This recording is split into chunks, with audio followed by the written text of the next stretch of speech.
mayambu ahanda maktada kanglelai pungwari channel gi maikadagi bisok kharakpamna mayambu taram nokchari ngasi su mayam gi damaktani haiduna isana saduna ijaba police story ama mayam gi damakta khudol tamjaragi haiduna puduna laksari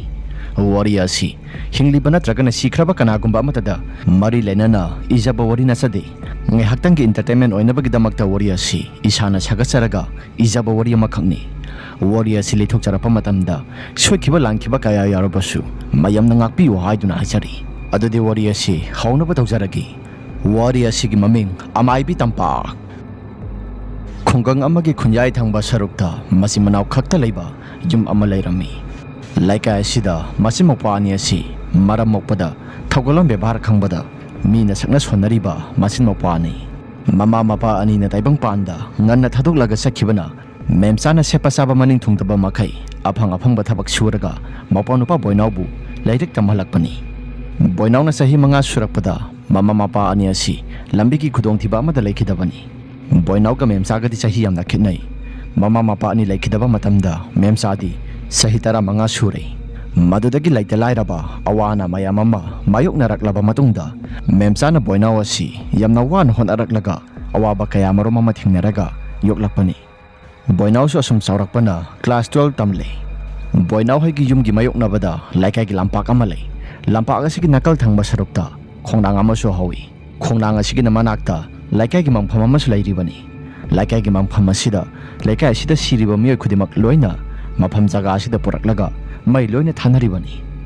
laikai gi lampak aduda nupa masa sing kaya marom ama nungthil gi matamda sana bakthoi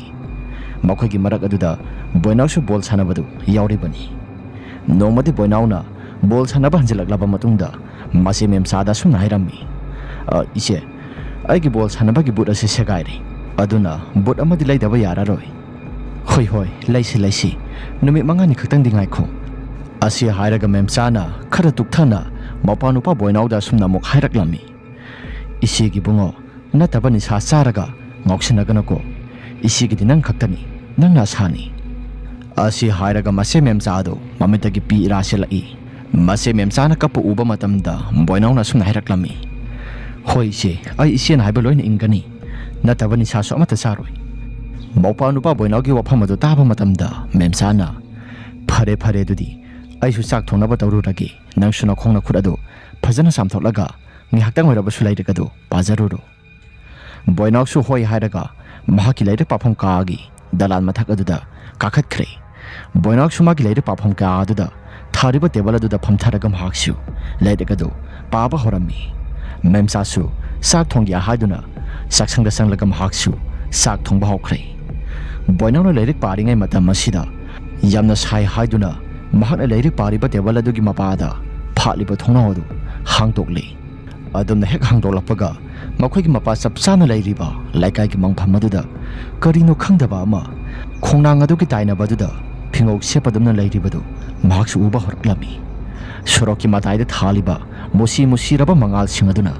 street lem adugi mangal singaduda mahaksu yamna kana mayek singna uba maktinate adubu uriba posak singadudi angobani haibadi mahak tasengna khanglami kari matongno sibo mira laira sibo karino mang asidaina uriba sibo nahangkadi soroga sisu mi loina sanabani adubu ngasidi mi somata sanabu ude itak tai soroga sisu kari matongna toriba sibo asi khalaga lairingai matam aduda boinaugi masaduna phingok selibaduda yamna munna yengduna lairingaida phingok selibadu masado khara makhadi lengbagumna tawrakli aduna tawrakpa tanja aduda surakta mi somata lakpanate boinau su masada sum yenglambadagi mahaktu akiba phoraklaba mali masada su hainataba kaya maromma phoroktuna boinau adu thongnau dum hakna salongna thangjilli aduga masigi manaktamna mahakna kumtharakli aduga sakhumlamda sanglaga masida pauktammi boinau na masado ipa pakhatna isi haina memsada kaujai maduda memsana ibungo kaidoragi nangbo yamna pakhatlaga kauribadu masi hairapa mata masida boinau na wa makhata na sumna mukhumlai mangmayada karino khangdaba phingok sepadona tawba ama lehori ise amukta yengmina slau ai thanta leibudu karino ma tawrakli asi hairaga mapanupa boinau gi wafam adu taraba matungda ꯃꯄꯥꯎꯅꯨꯄꯥ ꯕꯣꯏꯅꯥꯎꯒꯤ ꯋꯥꯗꯨ ꯀꯔꯤꯅꯣ ꯈꯜꯂꯒ ꯃꯦꯝꯆꯥꯁꯨ ꯃꯄꯥꯎꯅꯨꯄꯥ ꯕꯣꯏꯅꯥꯎꯒ ꯃꯊꯛꯇ ꯀꯥꯈꯠꯃꯤꯟꯅꯔꯛꯂꯤ ꯑꯁꯨꯝꯅ ꯃꯊꯛꯇ ꯀꯥꯈꯠꯂꯛꯄ ꯃꯇꯝ ꯑꯗꯨꯗ ꯃꯦꯝꯆꯥꯅ ꯊꯣꯡꯅꯥꯎ ꯑꯗꯨ ꯍꯥꯡꯗꯣꯛꯂꯤ ꯑꯗꯨꯒ ꯃꯍꯥꯛꯅ ꯌꯦꯡꯕ ꯃꯇꯝꯗ ꯀꯔꯤꯁꯨ ꯂꯩꯕ ꯎꯔꯝꯗꯦ ꯑꯦ ꯏꯕꯨꯡꯉꯣ ꯑꯁꯤꯗꯤ ꯀꯔꯤꯁꯨ ꯂꯩꯕ ꯎꯗꯦꯅ ꯅꯪꯕꯨ ꯉꯁꯥꯏ ꯀꯔꯤ ꯎꯈꯤꯒꯦ ꯑꯁꯤ ꯍꯥꯏꯔꯒ ꯕꯣꯏꯅꯥꯎꯗ ꯄꯥꯎꯁꯤꯡ ꯑꯗꯨ ꯇꯝꯕ ꯃꯇꯝꯗ ꯕꯣꯏꯅꯥꯎꯁꯨ ꯃꯁꯥꯗꯨ ꯉꯛꯂꯤ ꯑꯗꯨꯒ ꯊꯣꯡ ꯑꯗꯨꯒꯤ ꯃꯅꯥꯛꯇ ꯆꯪꯁꯤꯜꯂꯒ ꯉꯁꯥꯏ ꯃꯍꯥꯛꯅ ꯎꯈꯤꯕ ꯄꯨꯝꯅꯃꯛꯁꯤꯡ ꯑꯗꯨ ꯂꯩꯕ꯭ꯔꯥ ꯂꯩꯇꯕ꯭ꯔꯥ ꯍꯥꯏꯗꯨꯅ ꯑꯃꯨꯛꯁꯨ ꯌꯦꯡꯂꯤ ꯑꯗꯨꯕꯨ ꯕꯣꯏꯅꯥꯎꯅ ꯍꯟꯗꯛꯃꯨꯛ ꯌꯦꯡꯕ ꯃꯇꯝꯗꯗꯤ ꯃꯁꯥꯗꯨ ꯉꯁꯥꯏ ꯃꯍꯥꯛꯅ ꯎꯈꯤꯕ ꯄꯨꯝꯅꯃꯛꯁꯤꯡ ꯑꯗꯨ ꯑꯃꯠꯇ ꯂꯩꯔꯝꯗꯕꯗꯨꯗ ꯃꯁꯥꯗꯨ ꯉꯛꯄ ꯐꯥꯎꯔꯗꯨꯅ ꯕꯣꯏꯅꯥꯎꯁꯨ ꯃꯁꯤ ꯃꯦꯝꯆꯥꯗ ꯑꯣꯟꯁꯤꯜꯂꯛꯂꯒ ꯑꯁꯨꯝꯅ ꯄꯥꯎ ꯇꯝꯂꯛꯂꯝꯃꯤ ꯏꯆꯦ ꯑꯩꯁꯦ ꯉꯁꯥꯏ ꯂꯥꯏꯔꯤꯛ ꯄꯥꯔꯝꯕꯗꯒꯤ ꯏꯁꯥ ꯁꯥꯒꯠꯂꯦ ꯍꯥꯏꯗꯨꯅ ꯊꯣꯡꯅꯥꯎ ꯑꯁꯤ ꯍꯥꯡꯗꯣꯛꯂꯨꯕꯅꯤ ꯃꯗꯨꯗ ꯃꯪ ꯑꯁꯤꯒꯤ ꯃꯅꯥꯛꯇ ꯍꯧꯔꯤꯕ ꯈꯣꯡꯅꯥꯡ ꯑꯁꯤꯒ ꯇꯥꯏꯅꯕ ꯀꯔꯛꯇ ꯐꯤꯉꯧ ꯁꯦꯠꯂꯒ ꯃꯤ ꯃꯥꯟꯕ ꯑꯃ ꯂꯩꯔꯝꯃꯤ ꯅꯍꯥꯟ ꯃꯈꯩꯁꯨ ꯁꯣꯔꯣꯛ ꯑꯁꯤ ꯃꯤ ꯂꯣꯏꯅ ꯆꯠꯅꯕꯅꯤꯅ ꯑꯩꯁꯨ ꯀꯌꯥ ꯍꯦꯟꯅ ꯊꯣꯏꯗꯣꯛꯅꯗꯤ ꯈꯟꯖꯤꯜꯂꯨꯕ ꯇꯧꯔꯨꯗꯕꯅꯤ ꯑꯗꯨꯕꯨ ꯉꯁꯤꯒꯤ ꯅꯨꯃꯤꯠꯁꯤꯃꯗꯤ ꯁꯣꯔꯣꯛ ꯑꯁꯤꯁꯨ ꯃꯤ ꯑꯃꯠꯇ ꯆꯠꯅꯕ ꯎꯗꯦ ꯑꯩꯅ ꯑꯁꯨꯝ ꯃꯨꯟꯅ ꯌꯦꯡꯂꯤꯕ ꯐꯤꯉꯧ ꯁꯦꯠꯂꯤꯕꯗꯨꯁꯨ ꯃꯁꯥꯗꯣ ꯈꯔ ꯃꯈꯩꯗꯤ ꯂꯦꯡꯕꯗꯧꯅ ꯇꯧꯔꯛꯏ ꯃꯤꯅꯒ ꯑꯃꯠꯇ ꯆꯠꯅꯗ꯭ꯔꯤ ꯑꯩ ꯏꯁꯥꯁꯤ ꯀꯤꯕ ꯑꯃ ꯐꯥꯎꯔꯛꯇꯨꯅ ꯏꯆꯦꯒꯤ ꯃꯅꯥꯛꯇ ꯀꯨꯝꯊꯔꯛꯄꯅꯤ ꯃꯧꯄꯥꯅꯨꯄꯥ ꯕꯣꯏꯅꯥꯎꯒꯤ ꯋꯥꯐꯝ ꯄꯨꯝꯅꯃꯛꯁꯤꯡ ꯑꯗꯨ ꯇꯥꯔꯕ ꯃꯇꯨꯡꯗ ꯃꯦꯝꯆꯥꯁꯨ ꯑꯁꯨꯝꯅ ꯅꯣꯛꯂꯒ ꯍꯥꯏꯔꯛꯂꯝꯃꯤ ꯌꯥꯔꯦꯁꯦ ꯅꯪꯅ ꯁꯦꯔꯥꯟ ꯇꯨꯔꯥꯟ ꯎꯕ ꯑꯣꯏꯔꯝꯕꯁꯨ ꯌꯥꯏ ꯂꯥꯏꯔꯤꯛ ꯑꯗꯨ ꯐꯖꯅ ꯄꯥꯊꯣꯛꯂꯨ ꯉꯥꯏꯍꯥꯛ ꯂꯩꯔꯒꯗꯤ ꯆꯥꯛꯁꯨ ꯂꯣꯏꯁꯤꯜꯂꯅꯤ ꯑꯗꯨꯒ ꯆꯥꯅꯕ ꯇꯧꯔꯁꯤ ꯑꯁꯤ ꯍꯥꯏꯔꯝꯂꯒ ꯃꯦꯝꯆꯥꯁꯨ ꯆꯥꯛ ꯊꯣꯡꯕꯅꯤ ꯍꯥꯏꯗꯨꯅ ꯆꯥꯛꯈꯨꯝꯂꯣꯝꯗ ꯑꯃꯨꯛ ꯀꯨꯝꯊꯈ꯭ꯔꯦ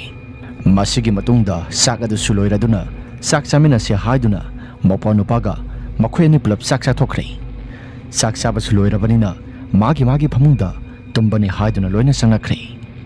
ꯑꯍꯤꯡꯒꯤ ꯄꯨꯡ 12:30 ꯇꯥꯔꯛꯄ ꯃꯗꯨꯒꯤ ꯃꯇꯝꯅꯤ ꯃꯦꯝꯆꯥꯍꯣꯏꯒꯤ ꯃꯃꯥꯡ ꯊꯪꯕꯗ ꯂꯩꯕ ꯃꯪ ꯑꯗꯨꯗ ꯃꯤ ꯑꯁꯤꯕ ꯄꯨꯊꯣꯛꯄꯒꯤ ꯃꯈꯣꯜ ꯑꯃ ꯄꯨꯡ ꯊꯤꯜꯂꯒ ꯂꯥꯛꯄꯒꯤ ꯃꯈꯣꯜ ꯑꯃꯁꯨ ꯇꯥꯕ ꯍꯧꯔꯛꯂꯝꯃꯤ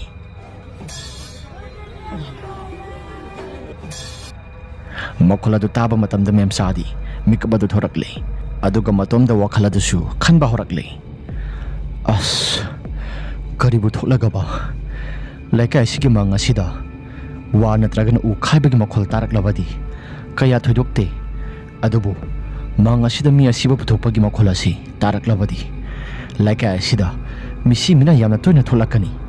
ꯍꯥꯏꯅꯁꯨ ꯂꯩꯀꯥꯏꯒꯤ ꯑꯍꯜ ꯂꯃꯟꯁꯤꯡꯅ ꯍꯥꯏꯕꯤꯈꯤꯕꯅꯤ ꯏꯁ ꯀꯔꯤꯕꯨ ꯊꯣꯛꯂꯒꯕ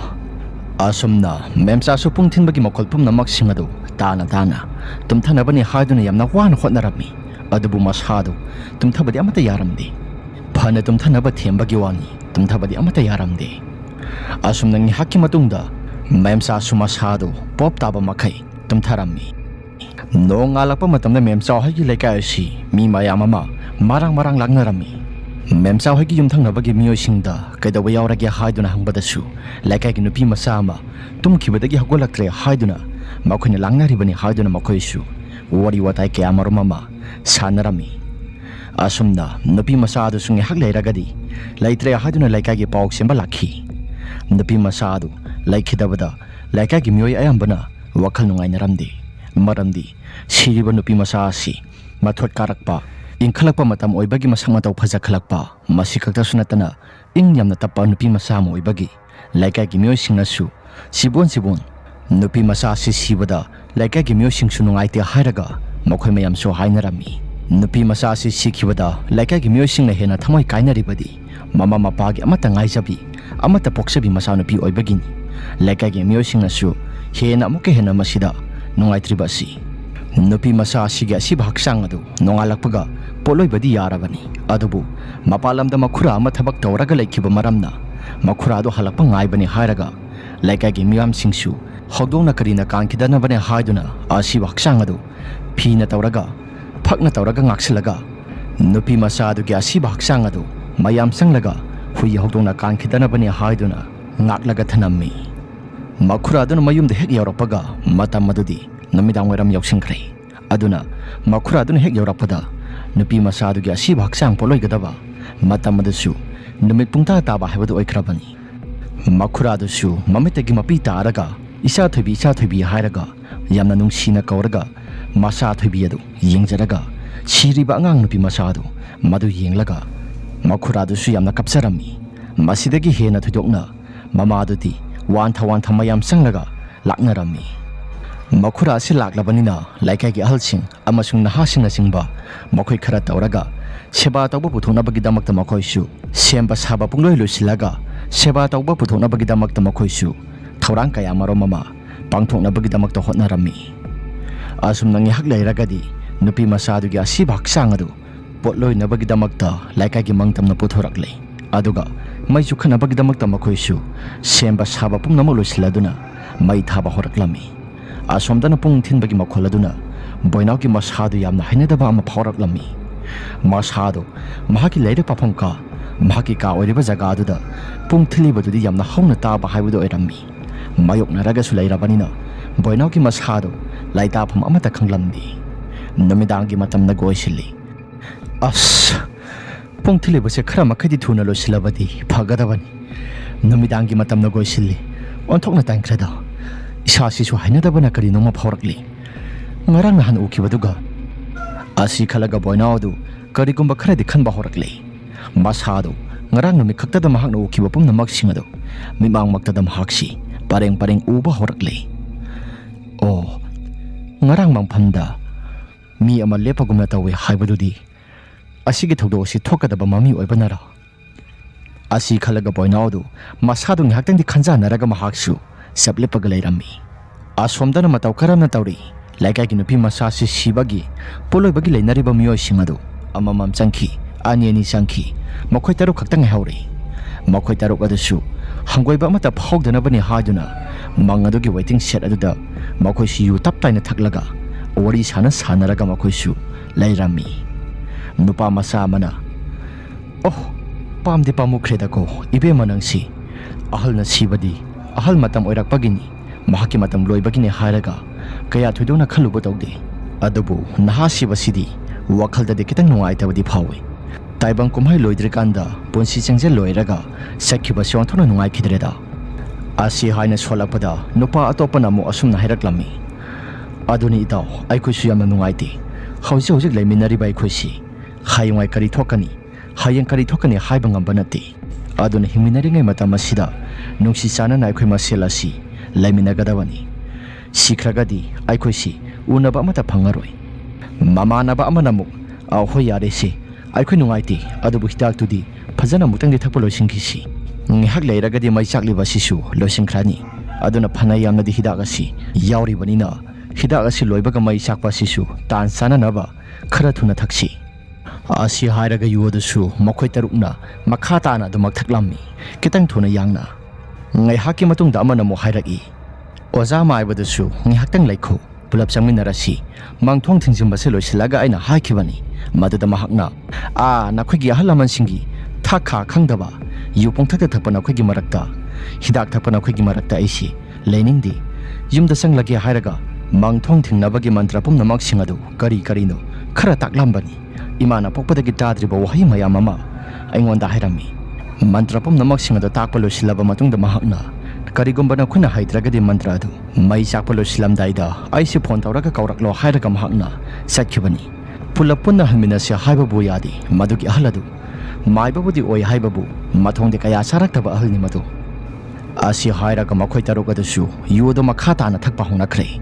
ꯃꯈꯣꯏꯅ ꯑꯁꯨꯝ ꯌꯨ ꯑꯗꯨ ꯊꯛꯅꯔꯤꯉꯩꯗ ꯃꯪ ꯑꯗꯨꯗ ꯃꯥꯌꯣꯛꯅꯕꯗ ꯐꯝꯂꯤꯕ ꯅꯨꯄా ꯑꯃꯅ ꯃꯪ ꯑꯗꯨꯒꯤ ꯃꯇꯥꯏ ꯊꯪꯕ ꯁꯔꯨꯛꯇ ꯅꯨꯄꯤ ꯑꯃ ꯄꯨꯡꯉꯧ ꯐꯤ ꯁꯦꯠꯂꯒ ꯂꯦꯞꯄꯒ ꯂꯩꯕꯗꯨ ꯃꯍꯥꯛꯁꯨ ꯎꯊꯣꯛꯂꯨꯔꯦ꯫ ꯃꯗꯨ ꯎꯔꯨꯕꯗ ꯃꯍꯥꯛꯇꯤ ꯃꯍꯥꯛꯀꯤ ꯚꯥꯞꯅꯔꯥ ꯅꯠꯇ꯭ꯔꯒꯅ ꯃꯍꯥꯛꯀꯤ ꯃꯃꯤꯠꯇ ꯎꯕ꯭ꯔꯥ ꯍꯥꯏꯔꯒ ꯃꯍꯥꯛꯁꯨ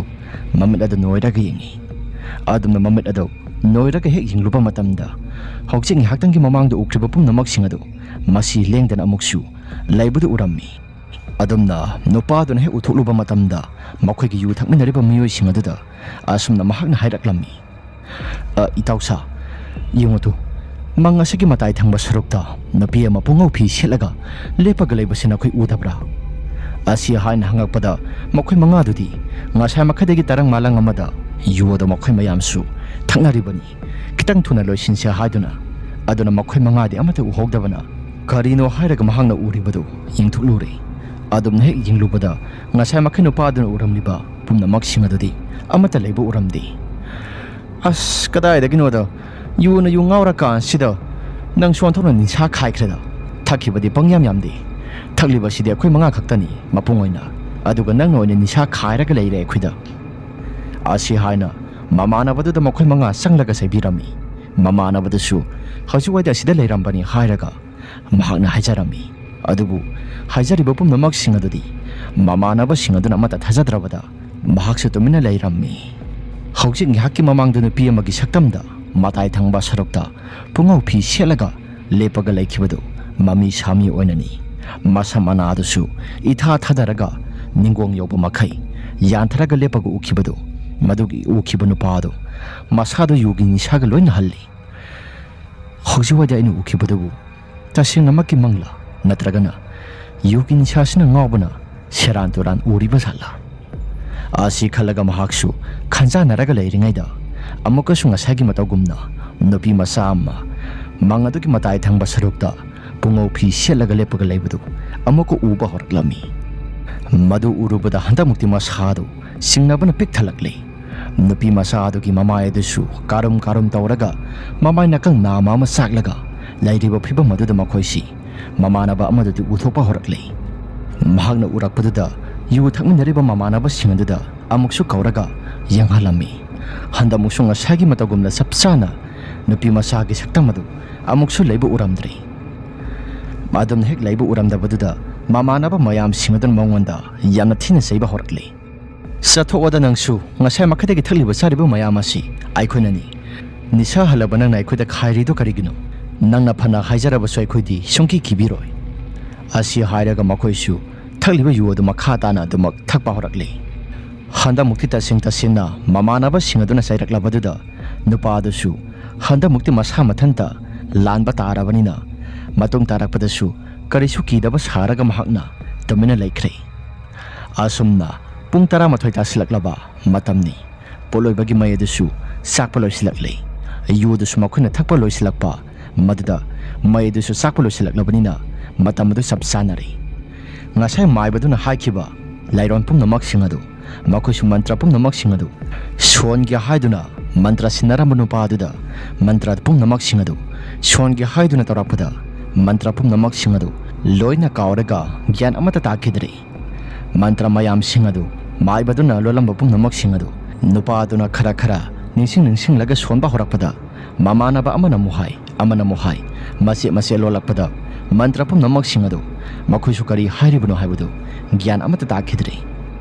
ꯑꯁꯨꯝꯅ ꯃꯟꯇ꯭ꯔ ꯄꯨꯝꯅꯃꯛꯁꯤꯡ ꯑꯗꯨ ꯅꯤꯡꯁꯤꯡꯕ ꯑꯃꯠꯇ ꯊꯣꯛꯇꯕꯗꯨꯗ ꯅꯨꯄꯥ 6 ꯑꯗꯨꯅ ꯃꯪꯊꯣꯡ ꯊꯤꯡꯒꯗꯧꯔꯤꯕ ꯃꯥꯏꯕꯗꯨꯗ ꯐꯣꯟ ꯇꯧꯔꯒ ꯑꯃꯨꯛꯇꯪꯗꯤ ꯍꯪꯁꯤ ꯍꯥꯏꯗꯨꯅ ꯃꯈꯣꯏ ꯃꯁꯦꯜꯒꯤ ꯃꯔꯛꯇꯒꯤ ꯍꯥꯏꯅꯔꯛꯂꯤ ꯃꯪꯊꯣꯡ ꯊꯤꯡꯅꯕꯅꯤ ꯍꯥꯏꯗꯨꯅ ꯃꯥꯏꯕꯗꯨꯗ ꯐꯣꯟ ꯇꯧꯒꯦ ꯍꯥꯏꯗꯨꯅ ꯐꯣꯟ ꯑꯗꯨ ꯂꯧꯊꯣꯛꯂꯒ ꯅꯝꯕꯔ ꯑꯗꯨ ꯊꯤꯔꯤꯉꯩ ꯃꯇꯝꯗ ꯃꯈꯣꯏꯅ ꯇꯨꯡ ꯑꯣꯟꯊꯣꯛꯂꯒ ꯂꯩꯔꯤꯕ ꯃꯪꯐꯝ ꯑꯗꯨꯒꯤ ꯃꯅꯨꯡꯗꯒꯤ ꯅꯨꯄꯤ ꯃꯆꯥ ꯑꯃꯅ ꯀꯞꯄ ꯂꯥꯎꯕꯒꯤ ꯃꯈꯣꯜ ꯑꯃ ꯇꯥꯕ ꯍꯧꯔꯛꯂꯝꯃꯤ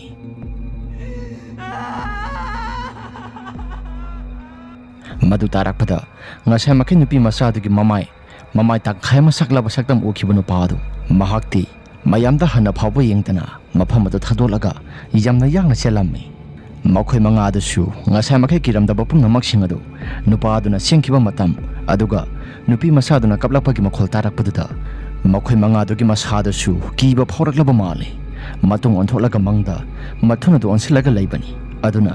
ꯅꯨꯄꯤ ꯃꯆꯥꯗꯨꯅ ꯃꯔꯣꯜ ꯂꯣꯜꯂꯒ ꯀꯞꯂꯛꯄꯒꯤ ꯃꯈꯣꯜ ꯃꯁꯤ ꯈꯛꯇꯁꯨ ꯅꯠꯇꯦ ꯃꯈꯣꯏꯗꯁꯨ ꯀꯤꯅ ꯂꯩꯔꯤꯉꯩꯗ ꯈꯣꯡꯅꯥꯡ ꯑꯗꯨꯒꯤ ꯃꯁꯥ ꯑꯆꯧꯕ ꯑꯃꯁꯨ ꯇꯦꯛꯂꯒ ꯃꯪꯐꯝ ꯑꯗꯨꯒꯤ ꯃꯅꯨꯡꯗ ꯗꯝ ꯂꯥꯎꯅ ꯇꯥꯁꯤꯟꯈꯤꯕꯒꯤ ꯃꯈꯣꯜ ꯑꯃꯁꯨ ꯇꯥꯕ ꯍꯧꯔꯛꯂꯝꯃꯤ ꯃꯗꯨ ꯇꯥꯔꯛꯄꯗ ꯃꯈꯣꯏ 5ꯗꯤ ꯃꯁꯥ ꯄꯨꯝꯅꯃꯛꯁꯤꯡ ꯑꯗꯨ ꯀꯤꯕꯅ ꯀꯔꯤꯅꯣꯃ ꯇꯧꯔꯛꯂꯤ ꯃꯪꯐꯝ ꯃꯅꯨꯡꯗ ꯀꯞꯂꯤꯕ ꯅꯨꯄꯤ ꯃꯆꯥꯗꯨꯁꯨ ꯑꯃꯨꯛꯀ ꯍꯦꯟꯅ ꯃꯁꯥꯗꯨ ꯀꯞꯄ ꯂꯥꯎꯕ ꯍꯧꯔꯛꯂꯤ ꯃꯈꯣꯏꯁꯨ ꯀꯔꯤꯅꯣ ꯍꯥꯏꯔꯒ ꯃꯪꯐꯝ ꯑꯗꯨꯗ ꯃꯃꯥꯏ ꯑꯗꯨ ꯂꯩꯊꯣꯛꯂꯒ ꯌꯦꯡꯒꯦ ꯈꯜꯂꯝꯃꯤ ꯑꯗꯨꯕꯨ ꯀꯤꯕ ꯍꯦꯟꯃꯟꯈꯤꯕꯅ ꯃꯈꯣꯏ ꯑꯗꯨꯁꯨ ꯈꯣꯡꯐꯝ ꯑꯗꯨ ꯃꯁꯤ ꯑꯃꯠꯇ ꯂꯦꯡꯕ ꯉꯝꯗꯕ ꯃꯈꯩ ꯃꯈꯣꯏ 5ꯁꯤꯡ ꯑꯗꯨ ꯀꯤꯔꯨꯛꯅ ꯂꯣꯏꯅ ꯌꯦꯡꯅꯔꯝꯃꯤ ꯃꯈꯣꯏ 5 ꯑꯗꯨꯒꯤ ꯃꯅꯨꯡꯗ ꯀꯤꯕ ꯍꯦꯟꯃꯟꯈꯤꯕꯅ ꯅꯨꯄꯥ ꯑꯃꯗꯤ ꯐꯤ ꯃꯥꯡꯕ ꯐꯥꯎ ꯌꯥꯎꯔꯕꯅꯤ ꯑꯁꯨꯝꯅ ꯅꯨꯄꯤ ꯃꯆꯥ ꯑꯃꯅ ꯀꯞꯄ ꯂꯥꯎꯕꯒꯤ ꯃꯈꯣꯜ ꯄꯨꯝꯅꯃꯛꯁꯤꯡ ꯑꯗꯨ ꯇꯥꯔꯝꯂꯤꯕ ꯄꯨꯝꯅꯃꯛꯁꯤꯡ ꯑꯗꯨ ꯆꯞ ꯂꯦꯞꯈ꯭ꯔꯦ ꯃꯈꯣꯏꯁꯨ ꯀꯔꯤꯅꯣ ꯍꯥꯏꯔꯒ ꯈꯣꯡꯊꯥꯡ ꯑꯗꯨ ꯃꯌꯨꯝꯗ ꯆꯠꯂꯁꯤ ꯍꯥꯏꯗꯨꯅ ꯊꯥꯡꯕ ꯍꯧꯔꯛꯂꯤ ꯑꯗꯨꯝꯅ ꯊꯥꯡꯕ ꯍꯧꯔꯛꯄꯗ ꯃꯈꯣꯏꯒꯤ ꯃꯇꯨꯡ ꯌꯥꯝ ꯅꯛꯅ ꯅꯨꯄꯤ ꯑꯃꯅ ꯌꯥꯝꯅ ꯀꯟꯅ ꯂꯥꯎꯔꯛꯄꯒꯤ ꯃꯈꯣꯜ ꯑꯃꯁꯨ ꯇꯥꯕ ꯍꯧꯔꯛꯂꯤ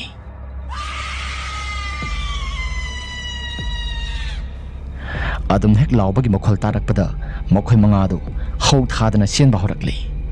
ꯃꯈꯣꯏꯅ ꯆꯦꯜꯂꯛꯄꯗꯁꯨ ꯅꯨꯄꯤ ꯃꯆꯥ ꯑꯃꯅ ꯇꯨꯡꯗꯒꯤ ꯀꯞꯂꯒ ꯇꯥꯟꯅꯔꯛꯄꯒꯤ ꯃꯈꯣꯜ ꯑꯃꯁꯨ ꯇꯥꯕ ꯍꯧꯔꯛꯂꯤ꯫ ꯏꯇꯥꯎ ꯃꯌꯥꯝ, ꯈꯤꯇꯪ ꯊꯨꯅ ꯌꯥꯡꯅ ꯆꯦꯟꯅꯕ ꯇꯧꯔꯁꯤ, ꯅꯠꯇ꯭ꯔꯕꯗꯤ ꯑꯩꯈꯣꯏꯁꯤ ꯂꯣꯏꯅ ꯁꯤꯕ ꯇꯥꯔꯦ꯫ ꯑꯁꯤ ꯍꯥꯏꯔꯒ ꯉꯁꯥꯏ ꯃꯃꯥꯡꯊꯛꯇ ꯆꯦꯟꯈꯤꯕ ꯅꯨꯄꯥꯗꯨꯗꯤ ꯃꯌꯨꯝꯗ ꯌꯧꯔꯝꯃꯅꯤ ꯍꯥꯏꯔꯒ ꯃꯈꯣꯏꯁꯨ ꯋꯥꯔꯤ ꯁꯥꯟꯅꯔꯒ ꯌꯥꯝꯅ ꯌꯥꯡꯅ ꯆꯦꯜꯂꯛꯂꯝꯃꯤ꯫ ꯃꯁꯥ ꯄꯨꯝꯅꯃꯛꯁꯤꯡ ꯑꯗꯨ ꯀꯤꯕ ꯍꯦꯟꯃꯟꯈꯤꯕꯅ ꯃꯈꯣꯏꯁꯨ ꯌꯨꯒꯤ ꯅꯤꯁꯥꯒ ꯂꯣꯏꯅ ꯍꯟꯅꯔꯕꯅꯤ꯫ ꯃꯈꯣꯏꯅ ꯌꯥꯝꯅ ꯀꯟꯅ ꯆꯦꯜꯂꯤꯉꯩ ꯇꯨꯡ ꯊꯪꯕ ꯁꯔꯨꯛ ꯑꯗꯨꯗꯒꯤ ꯅꯨꯄꯤ ꯑꯃꯅ ꯇꯥꯟꯅꯔꯛꯄꯗꯤ ꯂꯦꯞꯂꯝꯗꯦ꯫ ꯇꯥꯟꯅꯔꯛꯂꯤꯕ ꯑꯗꯨꯁꯨ ꯀꯞꯂꯒ ꯇꯥꯟꯅꯔꯛꯄꯅꯤ꯫ ꯑꯁꯨꯝꯅ ꯉꯥꯏꯍꯥꯛꯀꯤ ꯃꯇꯨꯡꯗ ꯃꯈꯣꯏꯁꯨ ꯌꯥꯝꯅ ꯀꯟꯅ ꯆꯦꯟꯅꯔꯛꯄꯅ ꯃꯈꯣꯏ ꯃꯉꯥꯗꯨꯁꯨ ꯃꯈꯣꯏꯒꯤ ꯃꯌꯨꯝꯗ ꯂꯣꯏꯅ ꯌꯧꯅꯈ꯭ꯔꯦ꯫ ꯃꯥꯡꯊꯣꯡ ꯊꯤꯡꯕꯗꯨꯁꯨ ꯀꯅꯥꯒꯨꯝꯕ ꯑꯃꯠꯇ ꯃꯥꯡꯊꯣꯡ ꯊꯤꯡꯈꯤꯗ꯭ꯔꯦ꯫ ꯀꯤꯕ ꯍꯦꯟꯃꯟꯈꯤꯕꯅ ꯃꯈꯣꯏꯁꯨ ꯂꯣꯏꯅ ꯀꯥꯎꯅꯕ ꯍꯥꯏꯕꯗꯨ ꯑꯣꯏꯔꯝꯃꯤ꯫ ꯑꯁꯣꯝꯗꯅ ꯃꯦꯝꯆꯥ ꯑꯍꯤꯡꯒꯤ ꯃꯇꯝ ꯑꯗꯨꯗ ꯀꯞꯄ ꯂꯥꯎꯕꯒꯤ ꯃꯈꯣꯜ ꯄꯨꯝꯅꯃꯛꯁꯤꯡ ꯑꯗꯨ ꯇꯨꯝꯕ ꯌꯥꯗꯕ ꯃꯔꯝꯅ ꯃꯍꯥꯛꯁꯨ ꯃꯁꯥꯗꯨ ꯀꯤꯅ ꯑꯗꯨꯝ ꯈꯪꯂꯝꯃꯤ꯫ ꯑꯗꯨꯕꯨ ꯃꯁꯥ ꯄꯨꯝꯅꯃꯛꯁꯤꯡ ꯑꯗꯨ ꯇꯨꯝꯅꯤꯡꯕ ꯍꯦꯟꯃꯟꯈꯤꯕꯅ ꯌꯥꯝꯅ ꯀꯤꯔꯕꯁꯨ ꯀꯤꯅ ꯃꯍꯥꯛꯅ ꯈꯥꯡꯂꯤꯕ ꯃꯣꯟ ꯑꯗꯨ ꯃꯅꯥꯀꯣꯡ ꯑꯗꯨ ꯃꯦꯟꯁꯤꯜꯂꯒ ꯃꯍꯥꯛꯁꯨ ꯑꯗꯨꯝ ꯇꯨꯝꯊꯈ꯭ꯔꯦ꯫ ꯅꯣꯡꯉꯥꯜꯂꯛꯄ ꯃꯇꯝꯗ ꯂꯩꯀꯥꯏꯒꯤ ꯃꯥꯏꯕꯗꯨ ꯃꯍꯥꯛꯅ ꯉꯔꯥꯡ ꯁꯦꯕꯥ ꯇꯧꯍꯧꯕ ꯅꯨꯄꯥ 6ꯇꯨꯅ ꯃꯪꯊꯣꯡ ꯑꯗꯨꯁꯨ ꯅꯍꯥ 6ꯇꯨꯅ ꯊꯤꯡꯖꯤꯜꯂꯝꯂꯒꯅꯤ ꯍꯥꯏꯗꯨꯅ ꯃꯍꯥꯛꯅ ꯋꯥꯈꯜ ꯑꯗꯨ ꯈꯟꯈ꯭ꯔꯦ꯫ ꯑꯁꯣꯝꯗꯅ ꯃꯦꯝꯆꯥꯅ ꯃꯄꯥꯎ ꯅꯨꯄꯥ ꯕꯣꯏꯅꯥꯎꯗ ꯋꯥ ꯈꯔ ꯁꯤꯟꯅꯔꯝꯃꯤ꯫ ꯏꯕꯨꯡꯉꯣ, ꯍꯟꯗꯛꯇꯤ ꯕꯣꯜ ꯑꯗꯨ ꯁꯥꯟꯅꯕ ꯂꯣꯏꯁꯤꯜꯂꯒ ꯂꯝꯄꯥꯛꯇ ꯐꯝꯂꯒ ꯋꯥꯔꯤ ꯋꯥꯇꯥꯏ ꯁꯥꯟꯅꯔꯒ ꯅꯃꯥꯟꯅꯕꯁꯤꯡꯒ ꯃꯇꯝ ꯃꯥꯡꯍꯜꯂꯒ ꯂꯩꯕꯗꯨ ꯂꯩꯔꯅꯨ꯫ ꯃꯝꯗ꯭ꯔꯤ ꯐꯥꯎꯕꯗ ꯅꯪꯅ ꯂꯩꯕꯗꯨ ꯇꯧꯔꯅꯨꯀꯣ꯫ ꯑꯁꯤ ꯍꯥꯏꯔꯛꯄꯗ ꯕꯣꯏꯅꯥꯎꯗꯨ ꯃꯁꯥꯗꯨ ꯀꯔꯤꯒꯨꯝꯕ ꯈꯔ ꯈꯜꯂꯛꯇꯨꯅ ꯏꯆꯦ ꯀꯩꯗꯧꯔꯒꯦ ꯍꯥꯏꯔꯒ ꯍꯪꯂꯛꯏ꯫ ꯃꯗꯨꯗ ꯃꯦꯝꯆꯥꯅ ꯍꯟꯗꯛꯇꯤ ꯂꯩꯀꯥꯏ ꯑꯁꯤ ꯀꯔꯤꯅꯣꯝ ꯏꯇꯧ ꯇꯧꯏ, ꯀꯔꯤꯕꯨ ꯊꯣꯛꯀꯗꯕꯅꯣ ꯍꯥꯏꯕ ꯑꯃꯠꯇ ꯉꯝꯗ꯭ꯔꯦ꯫ ꯑꯁꯤ ꯍꯥꯏꯔꯒ ꯃꯦꯝꯆꯥ ꯑꯗꯨ ꯇꯨꯃꯤꯟꯅ ꯂꯩꯈꯤ꯫ ꯕꯣꯏꯅꯥꯎꯁꯨ ꯋꯥ ꯃꯈꯥ ꯇꯥꯅ ꯑꯃꯨꯛ ꯍꯪꯂꯛꯏ꯫ ꯏꯆꯦ, ꯑꯗꯨꯕꯨ ꯀꯩꯗꯧꯔꯒꯦ? ꯁꯦ ꯏꯆꯦ ꯋꯥ ꯍꯥꯏꯒꯦ, ꯃꯨꯟꯅ ꯇꯥꯔꯣ꯫ ꯅꯍꯥꯟ ꯅꯨꯃꯤꯗꯥꯡꯁꯤ ꯄꯨꯡ 11:30 ꯇꯥꯔꯛꯄ ꯃꯗꯨꯋꯥꯏꯗ ꯂꯩꯀꯥꯏꯒꯤ ꯃꯪꯂꯩꯕ ꯑꯁꯣꯝꯗ ꯃꯤ ꯑꯁꯤꯕ ꯄꯨꯊꯣꯛꯄꯒꯤ ꯄꯨꯡ ꯊꯤꯟꯕꯒꯤ ꯃꯈꯣꯜ ꯑꯗꯨ ꯌꯥꯝꯅ ꯇꯥꯏ꯫ ꯂꯩꯀꯥꯏꯒꯤ ꯑꯍꯜꯁꯤꯡꯅ ꯍꯥꯏꯕ ꯃꯇꯝꯗ ꯃꯤ ꯁꯤꯔꯝꯗꯥꯏꯗ ꯎ ꯋꯥ ꯈꯥꯏꯕꯒꯤ ꯃꯈꯣꯜ ꯇꯥꯕꯗꯤ ꯂꯩꯀꯥꯏ ꯑꯁꯤ ꯃꯤ ꯑꯃꯈꯛꯇꯪ ꯁꯤꯔꯒ ꯇꯣꯛꯏ ꯍꯥꯏꯅꯩ꯫ ꯑꯗꯨꯒ ꯃꯁꯤꯒꯤ ꯊꯧꯗꯣꯛ ꯑꯁꯤ ꯄꯥꯛꯅ ꯊꯣꯛꯅꯗꯦ ꯍꯥꯏ꯫ ꯑꯗꯨꯕꯨ ꯅꯍꯥꯟ ꯅꯨꯃꯤꯗꯥꯡꯗꯤ ꯑꯍꯤꯡꯒꯤ ꯄꯨꯡ 11:30 ꯇꯥꯔꯛꯄ ꯃꯗꯨꯗ ꯄꯨꯡ ꯊꯤꯟꯕꯒꯤ ꯃꯈꯣꯜ ꯑꯃꯁꯨ ꯃꯪ ꯃꯄꯥ ꯑꯁꯤꯗ ꯌꯥꯝꯅ ꯇꯥꯏ꯫ ꯄꯨꯡ ꯊꯤꯟꯕꯒꯤ ꯃꯈꯣꯜ ꯑꯁꯤ ꯃꯁꯤꯕꯨ ꯍꯦꯛ ꯇꯥꯈ꯭ꯔꯕꯗꯤ ꯂꯩꯀꯥꯏꯁꯤ ꯃꯤꯁꯤ ꯃꯤꯅꯥꯗꯤ ꯑꯗꯨꯃꯛ ꯇꯣꯏꯅ ꯊꯣꯛꯏ ꯍꯥꯏꯅꯕꯅꯤ꯫ ꯑꯗꯨꯅ ꯉꯔꯥꯡ ꯅꯨꯃꯤꯗꯥꯡꯁꯨ ꯅꯨꯄꯤ ꯃꯆꯥ ꯑꯃ ꯂꯩꯀꯥꯏꯒꯤ ꯁꯤꯕꯗꯨ ꯀꯔꯤꯁꯨ ꯇꯧꯗꯅ ꯁꯤꯈꯤꯕꯅꯔ ꯈꯪꯗꯦ, ꯃꯥꯒꯤ ꯃꯊꯋꯥꯏꯅꯔ ꯉꯔꯥꯡ ꯑꯍꯤꯡ ꯑꯗꯨ ꯅꯨꯄꯤ ꯑꯃꯅ ꯌꯥꯝꯅ ꯋꯥꯅ ꯀꯞꯄꯒꯤ ꯃꯈꯣꯜ ꯑꯃꯁꯨ ꯌꯥꯝꯅ తాꯏ꯫ ꯂꯩꯀꯥꯏꯁꯤ ꯀꯔꯤꯅꯣꯃꯗꯤ ꯊꯣꯛꯀꯗꯕ ꯃꯥꯜꯂꯤ꯫ ꯑꯗꯨꯅꯅꯦ ꯁꯥꯟꯅꯕ ꯂꯣꯏꯁꯤꯜꯂꯕꯁꯨ ꯉꯟꯇꯥꯅ ꯍꯜꯂꯛꯅꯕ ꯍꯣꯠꯅꯧꯀꯣ꯫ ꯃꯁꯤ ꯃꯦꯝꯆꯥꯒꯤ ꯋꯥꯐꯝ ꯑꯗꯨ ꯇꯥꯕ ꯃꯇꯝꯗ ꯕꯣꯏꯅꯥꯎꯁꯨ ꯃꯁꯥꯗ ꯍꯥꯏꯐꯦꯠꯇꯤ ꯀꯤꯕꯗꯣ ꯐꯥꯎꯔꯗꯨꯅ ꯍꯣꯏ ꯏꯆꯦ ꯍꯥꯏꯔꯝꯃꯤ꯫ ꯑꯁꯨꯝꯅ ꯅꯨꯃꯤꯗꯥꯡꯒꯤ ꯃꯇꯝ ꯑꯗꯨ ꯌꯧꯁꯤꯜꯂꯛꯂꯤ꯫ ꯃꯦꯝꯆꯥ ꯍꯣꯏꯒꯤ ꯂꯩꯀꯥꯏ ꯑꯁꯤꯗ ꯍꯥꯟꯅ ꯑꯃꯥꯏꯕꯤ ꯑꯣꯏꯔꯝꯕꯤ꯫ ꯑꯍꯜꯒꯤ ꯃꯇꯝ ꯑꯣꯏꯁꯤꯜꯂꯛꯄꯗꯒꯤ ꯂꯥꯏꯕꯨꯡꯗ ꯆꯠꯂꯒ ꯂꯥꯏꯒꯤ ꯊꯧꯒꯜ ꯇꯧꯕ ꯆꯠꯈꯤꯗ꯭ꯔꯕꯤ ꯑꯃꯥꯏꯕꯤ ꯇꯝꯄꯥꯛ ꯀꯧꯕꯤ ꯑꯃ ꯂꯩ꯫ ꯑꯃꯥꯏꯕꯤ ꯇꯝꯄꯥꯛ ꯑꯁꯤ ꯍꯥꯟꯅꯗꯤ ꯅꯍꯥ ꯑꯣꯏꯔꯤꯉꯩ ꯃꯇꯝꯗ ꯃꯤꯒꯤ ꯐꯠꯇꯅꯕ ꯇꯧꯒꯦ ꯈꯜꯂꯝꯗꯦ꯫ ꯑꯗꯨꯕꯨ ꯑꯃꯥꯏꯕꯤ ꯇꯝꯄꯥꯛ ꯄꯣꯛꯄ ꯃꯄꯥ ꯑꯗꯨꯕꯨ ꯄꯣꯛꯂꯤꯕ ꯃꯄꯨ ꯑꯗꯨꯅ ꯍꯤꯡꯂꯤꯉꯩ ꯃꯇꯝꯗ ꯑꯃꯥꯏꯕꯤ ꯇꯝꯄꯥꯛꯇ ꯂꯩꯔꯛ ꯑꯃ ꯁꯤꯟꯅꯔꯝꯃꯤ꯫ ꯃꯇꯝ ꯀꯨꯏꯅꯗꯒꯤ ꯂꯩꯔꯛ ꯑꯁꯤ ꯀꯅꯥ ꯈꯪꯍꯟꯗ ꯆꯦꯛꯁꯤꯟꯅ ꯇꯝꯄꯥꯛꯅ ꯃꯁꯥꯃꯛꯁꯨ ꯄꯥꯗꯅ ꯆꯦꯛꯁꯤꯟꯅ ꯊꯝꯂꯛꯄꯅꯤ꯫ ꯑꯃꯥꯏꯕꯤ ꯇꯝꯄꯥꯛꯅ ꯂꯥꯏꯕꯨꯡ ꯈꯨꯗꯤꯡꯒꯤ ꯆꯠꯂꯒ ꯂꯥꯏꯒꯤ ꯊꯧꯒꯜ ꯇꯧꯕ ꯂꯦꯞꯈꯤꯕꯗꯒꯤ ꯍꯧꯔꯒ ꯂꯩꯔꯛ ꯑꯁꯤ ꯃꯍꯥꯛꯅ ꯄꯥꯊꯕ ꯍꯧꯔꯛꯄꯅꯤ꯫ ꯂꯥꯏꯔꯛ ꯑꯁꯤ ꯑꯇꯩ ꯀꯔꯤꯁꯨ ꯑꯃꯠꯇ ꯑꯣꯏꯔꯝꯗꯦ, ꯁꯤꯈ꯭ꯔꯕ ꯊꯋꯥꯏꯁꯤꯡ ꯑꯃꯁꯨꯡ ꯁꯔꯣꯏ ꯉꯥꯔꯣꯏꯁꯤꯡ ꯀꯥꯎꯊꯣꯛꯄ ꯉꯝꯕ ꯑꯗꯨꯒꯨꯝꯕ ꯂꯥꯏꯔꯛ ꯑꯃꯅꯤ꯫ ꯇꯁꯦꯡꯅꯃꯛꯀꯤ ꯍꯥꯏꯔꯕꯗ ꯃꯁꯤꯒꯤ ꯂꯥꯏꯔꯛ ꯑꯁꯤ ꯑꯃꯥꯏꯕꯤ ꯇꯝꯄꯥꯛꯅ ꯃꯍꯥꯛꯅ ꯊꯑꯣꯏꯅ ꯇꯧꯒꯦ ꯍꯥꯏꯕꯗꯤ ꯇꯧꯕ ꯅꯠꯇꯦ, ꯃꯍꯥꯛꯁꯨ ꯆꯥꯌꯦꯡ ꯇꯧꯅꯤꯡꯉꯨꯕ ꯍꯥꯏꯕꯗꯨꯅꯤ꯫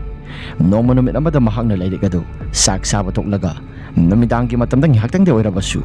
ꯄꯥꯒꯦ ꯍꯥꯏꯗꯨꯅ ꯂꯥꯏꯔꯛ ꯑꯗꯨ ꯀꯔꯝ ꯇꯧꯕꯅꯣ ꯍꯥꯏꯔꯒ ꯃꯍꯥꯛꯅ ꯌꯦꯡꯂꯨꯕꯗ ꯂꯥꯏꯔꯛ ꯑꯗꯨꯗ ꯌꯥꯎꯔꯝꯂꯤꯕ ꯃꯌꯥꯝ ꯑꯗꯨ ꯃꯍꯥꯛꯀꯤ ꯃꯁꯥꯗ ꯆꯥꯡꯌꯦꯡ ꯇꯧꯅꯤꯡꯕ ꯑꯃꯁꯨ ꯐꯥꯎꯈꯤꯕ ꯃꯔꯝꯅ ꯑꯃꯥꯏꯕꯤ ꯇꯝꯄꯥꯛꯅ ꯂꯥꯏꯔꯛ ꯑꯗꯨꯗ ꯄꯜꯂꯤꯕ ꯄꯨꯝꯅꯃꯛꯁꯤꯡ ꯑꯗꯨ ꯊꯕꯛ ꯑꯣꯏꯅ ꯎꯠꯂꯒꯦ ꯍꯥꯏꯗꯨꯅ ꯃꯍꯥꯛꯁꯨ ꯆꯥꯡꯌꯦꯡ ꯇꯧꯕ ꯍꯧꯔꯛꯈꯤꯕꯅꯤ꯫ ꯑꯃꯥꯏꯕꯤ ꯇꯝꯄꯥꯛ ꯃꯥꯒꯤꯅ ꯍꯥꯏꯕꯗ ꯀꯅꯥꯁꯨ ꯑꯃꯠꯇ ꯂꯩꯇ꯭ꯔꯦ꯫ ꯃꯄꯨꯔꯣꯏꯕꯗꯨꯁꯨ ꯅꯧꯅ ꯇꯥꯏꯕꯪꯄꯥꯜ ꯊꯥꯗꯣꯛꯂꯒ ꯆꯠꯈ꯭ꯔꯦ꯫ ꯃꯆꯥꯅꯨꯄꯤ 2ꯈꯛ ꯂꯩꯖꯕꯗꯨꯁꯨ ꯃꯌꯨꯝ ꯂꯣꯏꯅ ꯄꯥꯟꯅꯈ꯭ꯔꯦ꯫ ꯌꯨꯝ ꯑꯁꯤꯗ ꯂꯩꯕ ꯍꯥꯏꯕꯕꯨ ꯑꯃꯥꯏꯕꯤ ꯇꯝꯄꯥꯛ ꯈꯛꯇꯅꯤ꯫ ꯑꯗꯨꯅ ꯂꯩꯀꯥꯏꯒꯤ ꯃꯤꯑꯣꯏꯁꯤꯡꯅꯁꯨ ꯑꯃꯥꯏꯕꯤ ꯇꯝꯄꯥꯛꯁꯤ ꯂꯥꯏ ꯐꯠꯇꯕ ꯆꯥꯌꯦꯡ ꯇꯧꯏ ꯍꯥꯏꯕꯁꯤ ꯀꯅꯥꯒꯨꯝꯕ ꯑꯃꯠꯇ ꯈꯪꯕ ꯅꯠꯇꯦ꯫ ꯅꯣꯡꯃꯒꯤ ꯅꯨꯃꯤꯠ ꯑꯃꯗ ꯑꯃꯥꯏꯕꯤ ꯇꯝꯄꯥꯛ ꯑꯗꯨ ꯑꯍꯤꯡꯗ ꯆꯥꯛ ꯆꯥꯕ ꯇꯣꯛꯂꯕ ꯃꯇꯨꯡꯗ ꯃꯍꯥꯛꯁꯤ ꯂꯥꯏ ꯁꯥꯟꯅꯒꯦ ꯈꯟꯗꯨꯅ ꯃꯅꯤꯡꯊꯣꯡꯗ ꯂꯥꯏ ꯁꯥꯟꯅꯕꯗ ꯆꯪꯕ ꯌꯥꯕ ꯄꯣꯠꯂꯝꯁꯤꯡ ꯑꯗꯨ ꯄꯨꯊꯣꯛꯂꯒ ꯃꯍꯥꯛꯁꯨ ꯀꯔꯤ ꯀꯔꯤꯅꯣ ꯈꯔ ꯁꯥꯟꯅꯕ ꯍꯧꯔꯛꯂꯝꯃꯤ꯫ ꯃꯈꯣꯏꯒꯤ ꯄꯨꯈ꯭ꯔꯤ ꯃꯅꯥꯛ ꯑꯗꯨꯗ ꯃꯍꯥꯛꯅ ꯂꯥꯏꯁꯤꯡ ꯑꯗꯨ ꯀꯥꯎꯊꯣꯛꯄ ꯍꯧꯔꯛꯄ ꯃꯇꯝꯗ ꯁꯔꯣꯏ ꯉꯥꯔꯣꯏꯁꯤꯡ ꯃꯈꯣꯡ ꯃꯈꯨꯠ ꯌꯥꯎꯗꯕꯁꯤꯡ ꯑꯗꯨ ꯃꯍꯥꯛꯀꯤ ꯃꯅꯥꯛ ꯇꯝꯅ ꯆꯣꯡꯗꯨꯅ ꯂꯣꯏꯅ ꯂꯥꯛꯂꯤ꯫ ꯑꯗꯨꯒ ꯃꯍꯥꯛꯀꯤ ꯃꯅꯥꯛ ꯇꯝꯅ ꯍꯦꯛ ꯌꯧꯔꯛꯄꯗ ꯑꯃꯥꯏꯕꯤ ꯇꯝꯄꯥꯛꯅ ꯑꯁꯨꯝꯅ ꯍꯥꯏꯔꯛꯏ, "ꯇꯥꯕ꯭ꯔꯥ ꯅꯈꯣꯏ ꯃꯌꯥꯝ, ꯑꯩꯅ ꯅꯈꯣꯏꯗ ꯁꯤꯟꯅꯔꯛꯀꯗꯣꯏꯕ ꯊꯕꯛ ꯃꯌꯥꯝ ꯑꯁꯤ ꯅꯈꯣꯏꯅ ꯀꯔꯤꯒꯨꯝꯕ ꯄꯥꯡꯊꯣꯛꯄ ꯍꯦꯛ ꯉꯝꯗ꯭ꯔꯕ ꯅꯈꯣꯏ ꯑꯃꯠꯇ ꯂꯦꯝꯅ ꯊꯥꯔꯣꯏ." ꯑꯃꯥꯏꯕꯤ ꯇꯝꯄꯥꯛꯀꯤ ꯋꯥꯍꯩ ꯄꯨꯝꯅꯃꯛꯁꯤꯡ ꯑꯗꯨ ꯇꯥꯔꯨꯕꯗ ꯂꯥꯛꯂꯤꯕ ꯁꯔꯣꯏ ꯉꯥꯔꯣꯏ ꯄꯨꯝꯅꯃꯛꯁꯤꯡ ꯑꯗꯨꯅ ꯀꯔꯤ ꯊꯕꯛꯅꯣ ꯍꯥꯏꯌꯨ ꯍꯥꯏꯔꯒ ꯑꯃꯥꯏꯕꯤ ꯇꯝꯄꯥꯛꯇ ꯍꯥꯏꯔꯛꯂꯤ꯫ ꯃꯗꯨꯗ ꯑꯃꯥꯏꯕꯤ ꯇꯝꯄꯥꯛꯅ, "ꯉꯁꯤꯒꯤꯗꯤ ꯍꯥꯏꯈꯤꯔꯣꯏ, ꯍꯌꯦꯡ ꯍꯪꯆꯤꯠ ꯂꯩꯔꯒ ꯍꯥꯏꯒꯅꯤ. ꯉꯁꯤꯒꯤ ꯑꯣꯏꯅꯗꯤ ꯃꯁꯤ ꯍꯥꯏꯒꯦ ꯇꯧꯕꯅꯤ, ꯅꯈꯣꯏ ꯅꯐꯝꯗ ꯆꯠꯅꯔꯣ." ꯑꯁꯤ ꯍꯥꯏꯔꯒ ꯑꯃꯥꯏꯕꯤ ꯇꯝꯄꯥꯛꯅ ꯃꯈꯣꯏꯒꯤ ꯆꯥꯅꯕꯅꯤ ꯍꯥꯏꯗꯨꯅ ꯑꯃꯥꯏꯕꯤ ꯇꯝꯄꯥꯛꯅ ꯄꯨꯈ꯭ꯔꯤ ꯃꯅꯨꯡ ꯑꯗꯨꯗ ꯌꯦꯟ ꯃꯇꯨꯝ ꯈꯔ ꯂꯪꯊꯔꯝꯃꯤ꯫ ꯑꯗꯨꯗ ꯄꯨꯈ꯭ꯔꯤ ꯃꯅꯨꯡꯁꯤꯡ ꯑꯗꯨꯗ ꯁꯔꯣꯏ ꯉꯥꯔꯣꯏ ꯃꯌꯥꯝꯁꯤꯡ ꯑꯗꯨꯅ ꯁꯥꯗꯣꯡ ꯄꯨꯝꯅꯃꯛꯁꯤꯡ ꯑꯗꯨ ꯆꯥꯕꯒꯤ ꯃꯈꯣꯜ ꯑꯗꯨ ꯄꯨꯈ꯭ꯔꯤ ꯃꯅꯨꯡ ꯑꯗꯨꯗ ꯌꯥꯝꯅ ꯀꯟꯅ ꯂꯥꯡꯕ ꯍꯥꯏꯕꯗꯨ ꯑꯣꯏꯔꯝꯃꯤ꯫ ꯑꯁꯨꯝꯅ ꯉꯥꯏꯍꯥꯛꯀꯤ ꯃꯇꯨꯡꯗ ꯁꯔꯣꯏ ꯉꯥꯔꯣꯏꯁꯤꯡ ꯑꯗꯨ ꯆꯞ ꯂꯦꯞꯄꯒ ꯃꯥꯅ ꯊꯣꯛꯄ ꯇꯧꯔꯒ ꯂꯣꯏꯅ ꯆꯠꯅꯈ꯭ꯔꯦ꯫ ꯑꯃꯥꯏꯕꯤ ꯇꯝꯄꯥꯛꯁꯨ ꯃꯁꯥ ꯄꯨꯝꯅꯃꯛꯁꯤꯡ ꯑꯗꯨ ꯃꯅꯤꯡ ꯃꯃꯥꯡꯗ ꯂꯩꯃꯤꯟꯅꯔꯤꯕ ꯃꯤꯑꯣꯏꯁꯤꯡ ꯑꯗꯨꯅ ꯎꯍꯧꯕ꯭ꯔꯥ ꯍꯥꯏꯗꯨꯅ ꯃꯍꯥꯛꯁꯤ ꯍꯥꯏꯐꯦꯠ ꯌꯦꯡꯂꯝꯂꯒ ꯃꯍꯥꯛꯀꯤ ꯌꯨꯝꯗ ꯆꯪꯂꯛꯂꯦ꯫ ꯑꯗꯨꯒ ꯃꯅꯤꯡꯊꯣꯡꯒꯤ ꯊꯣꯡ ꯑꯗꯨ ꯊꯤꯡꯖꯤꯜꯂꯒ ꯃꯍꯥꯛꯁꯤ ꯍꯥꯏꯐꯦꯠꯁꯨ ꯅꯣꯛꯐꯦꯠ ꯇꯧꯏ꯫ ꯑꯗꯨꯒ ꯑꯃꯨꯛꯁꯨ ꯋꯥꯈꯜꯗ ꯅꯨꯡꯉꯥꯏꯇꯕ ꯋꯥꯈꯜ ꯑꯃ ꯈꯜꯂꯛꯄꯅ ꯃꯥꯏꯊꯣꯡꯗ ꯃꯀꯥ ꯑꯃꯁꯨ ꯂꯝꯂꯝꯕ ꯄꯨꯝꯅꯃꯛꯁꯤꯡ ꯑꯗꯨ ꯂꯣꯏꯅ ꯃꯛꯁꯤꯜꯂꯝꯃꯤ꯫ ꯑꯃꯥꯏꯕꯤ ꯇꯝꯄꯥꯛ ꯑꯗꯨ ꯃꯍꯥꯛꯀꯤ ꯀꯥꯗ ꯆꯪꯂꯛꯂꯦ꯫ ꯑꯗꯨꯒ ꯇꯨꯝꯊꯒꯦ ꯍꯥꯏꯗꯨꯅ ꯃꯍꯥꯛꯅ ꯐꯃꯨꯡꯗ ꯂꯣꯡꯅ ꯍꯤꯞꯂꯦ꯫ ꯑꯗꯨꯒ ꯋꯥꯈꯜꯗꯁꯨ ꯃꯣꯟ ꯈꯔ ꯈꯟꯕ ꯍꯧꯔꯛꯂꯦ꯫ ꯑꯩꯅ ꯇꯧꯔꯤꯕ ꯊꯕꯛ ꯑꯁꯤꯕꯨ ꯆꯨꯝꯂꯤꯕ꯭ꯔꯥ? ꯃꯃꯥꯡꯊꯛꯇꯁꯨ ꯑꯩꯅ ꯐꯠꯇꯕ ꯊꯕꯛ ꯇꯧꯔꯛꯄꯁꯨ ꯅꯠꯇꯕ, ꯃꯤꯅꯗꯤ ꯈꯪꯕ ꯉꯝꯂꯣꯏ꯫ ꯑꯗꯨꯕꯨ ꯑꯁꯨꯝ ꯇꯧꯔꯛꯂꯕꯗꯤ ꯅꯣꯡꯃ ꯅꯠꯇ꯭ꯔꯒ ꯅꯣꯡꯃꯗꯤ ꯑꯩꯁꯨ ꯃꯤꯅ ꯈꯪꯅꯔꯛꯄ ꯍꯥꯏꯕꯁꯤ ꯃꯁꯥꯅ ꯇꯥꯕꯅꯤ꯫ ꯍꯌꯦꯡꯋꯥꯏ ꯀꯔꯤꯒꯨꯝꯕ ꯃꯤꯅ ꯈꯪꯅꯔꯛꯂꯒꯅ ꯀꯃꯥꯏꯅ ꯇꯧꯕ? ꯑꯁꯤ ꯈꯜꯂꯒ ꯑꯃꯥꯏꯕꯤ ꯇꯝꯄꯥꯛ ꯑꯗꯨ ꯋꯥ ꯃꯈꯥ ꯇꯥꯅ ꯉꯥꯏꯍꯥꯛꯁꯨ ꯈꯜꯂꯤꯕ ꯄꯨꯝꯅꯃꯛꯁꯤꯡ ꯑꯗꯨ ꯆꯞ ꯂꯦꯞꯂꯝꯃꯤ꯫ ꯑꯗꯨꯅ ꯉꯥꯏꯍꯥꯛ ꯂꯩꯔꯒ ꯃꯍꯥꯛꯅ ꯋꯥꯈꯜ ꯑꯗꯨꯁꯨ ꯃꯈꯥ ꯇꯥꯅ ꯈꯟꯕ ꯍꯧꯔꯛꯂꯤ꯫ ꯃꯤꯅ ꯈꯪꯒꯦꯔꯥ ꯈꯪꯂꯣꯏꯔꯥ, ꯑꯩꯗꯤ ꯇꯧꯒꯦ ꯈꯟꯈ꯭ꯔꯕꯗꯤ ꯊꯕꯛ ꯑꯗꯨ ꯇꯧꯗꯅ ꯁꯨꯡꯇꯣꯛ ꯇꯣꯛꯂꯣꯏ꯫ ꯑꯗꯨꯅ ꯄꯨꯟꯁꯤ ꯑꯁꯤ ꯃꯈꯜ ꯃꯊꯦꯜꯅꯤ꯫ ꯑꯐꯕ ꯇꯧꯔꯛꯄ ꯀꯥꯡꯕꯨꯅ ꯐꯕ ꯑꯗꯨꯝ ꯇꯧꯅꯤ ꯍꯥꯏꯕ ꯂꯩꯇꯦ꯫ ꯐꯠꯇꯕ ꯇꯧꯔꯛꯄ ꯀꯥꯡꯕꯨꯅ ꯑꯐꯕ ꯇꯧꯔꯛꯂꯣꯏ ꯍꯥꯏꯕꯁꯨ ꯂꯩꯕ ꯅꯠꯇꯦ꯫ ꯑꯗꯨꯅ ꯑꯩꯅ ꯇꯧꯔꯤꯕ ꯊꯕꯛ, ꯑꯩꯅ ꯈꯜꯂꯤꯕ ꯊꯕꯛ ꯑꯁꯤ ꯃꯈꯥ ꯇꯥꯅ ꯑꯃꯨꯛꯁꯨ ꯆꯠꯊꯕ ꯇꯥꯕꯅꯤ꯫ ꯑꯁꯤ ꯍꯥꯏꯔꯒ ꯑꯃꯥꯏꯕꯤ ꯇꯝꯄꯥꯛ ꯑꯗꯨ ꯅꯣꯛꯐꯦꯠ ꯇꯧꯖꯩ꯫ ꯑꯍꯤꯡꯒꯤ ꯃꯇꯝꯅ ꯌꯧꯁꯤꯜꯂꯛꯄꯗ ꯑꯃꯥꯏꯕꯤ ꯇꯝꯄꯥꯛ ꯃꯍꯥꯛꯀꯤ ꯂꯥꯏ ꯁꯥꯟꯅꯕꯒꯤ ꯂꯥꯏꯔꯤꯛ ꯑꯗꯨ ꯑꯃꯨꯛ ꯃꯈꯥ ꯇꯥꯅ ꯄꯥꯒꯦ ꯈꯟꯗꯨꯅ ꯃꯍꯥꯛꯁꯤ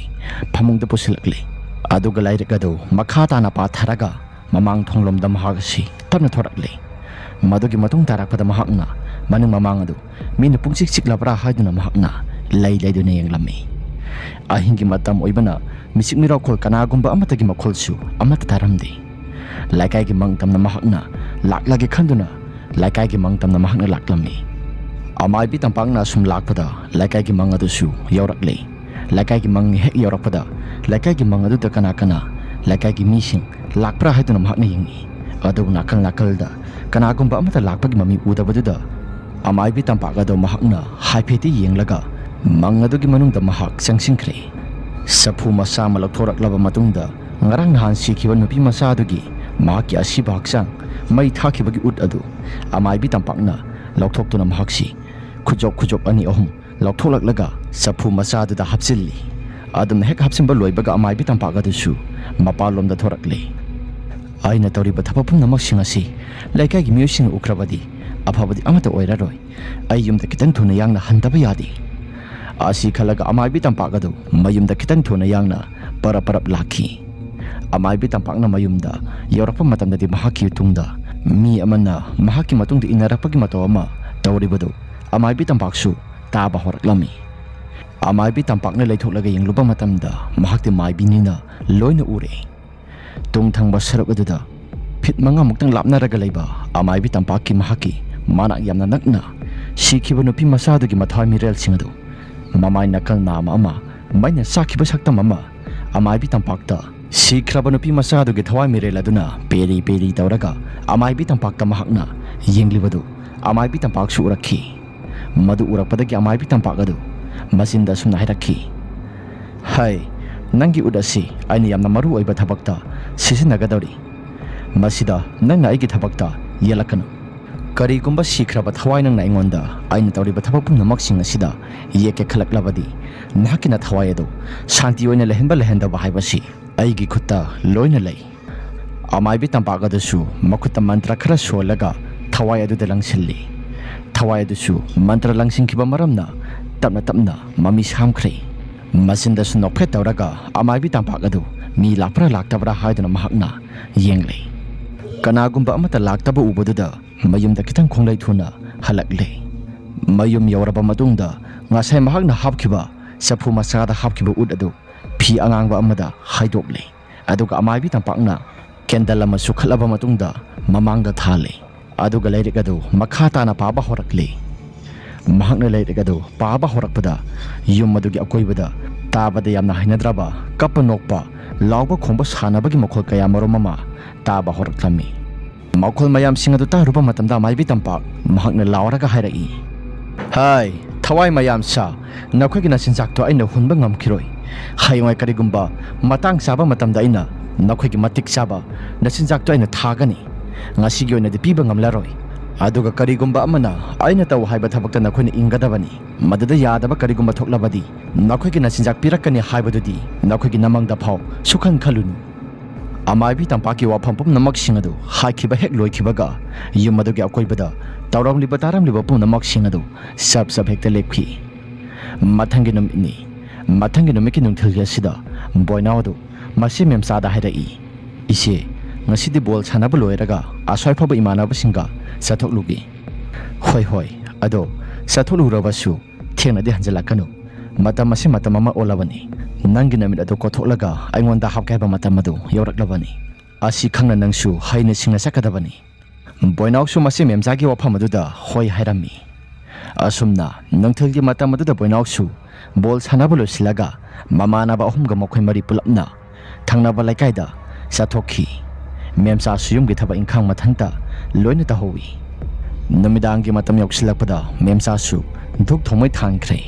ꯃꯧꯄꯥ ꯅꯨꯄꯥ ꯕꯣꯏꯅꯥꯎꯅ ꯍꯜꯂꯛꯇꯕꯗꯨꯗ ꯃꯦꯝꯆꯥꯁꯨ ꯃꯆꯤꯟꯗ ꯀꯔꯤ ꯀꯔꯤꯅꯣ ꯈꯔ ꯁꯣꯜꯂꯛꯏ ꯀꯗꯥꯏ ꯇꯥꯅ ꯆꯠꯈ꯭ꯔꯕ ꯑꯉꯥꯡꯅꯣ ꯃꯁꯤꯕꯨ ꯅꯨꯃꯤꯠ ꯇꯥꯗ꯭ꯔꯀꯥꯟꯗ ꯍꯜꯂꯛꯑꯣ ꯍꯥꯏꯈ꯭ꯔꯒ ꯍꯧꯖꯤꯛ ꯐꯥꯎꯕ ꯍꯜꯂꯛꯇꯕ ꯃꯇꯝꯅꯒ ꯃꯇꯝ ꯐꯠꯇꯕꯒ ꯉꯟꯇꯥꯅ ꯍꯜꯂꯛꯑꯣ ꯍꯥꯏꯈꯤꯕꯅꯤ ꯑꯗꯨꯕꯨ ꯀꯔꯤꯅꯣ ꯃꯁꯤꯒꯤ ꯑꯉꯥꯡꯁꯤꯕꯨ ꯑꯁꯤ ꯍꯥꯏꯔꯒ ꯃꯦꯝꯆꯥ ꯏꯃꯨꯡꯂꯣꯝꯗ ꯆꯪꯈꯤ ꯐꯅ ꯀꯨꯏꯔ ꯐꯥꯎꯕꯗ ꯍꯜꯂꯛꯇꯕꯗꯨꯗ ꯊꯣꯡꯒꯥꯜ ꯇꯥꯏꯐꯩꯁꯨ ꯊꯣꯛꯂꯒ ꯌꯦꯡꯂꯨꯏ ꯑꯗꯨꯝꯅ ꯌꯦꯡꯂꯤꯉꯩꯗ ꯃꯈꯣꯏꯒꯤ ꯂꯝꯄꯥꯛꯀꯤ ꯃꯇꯥꯏ ꯊꯪꯕ ꯁꯔꯨꯛꯇ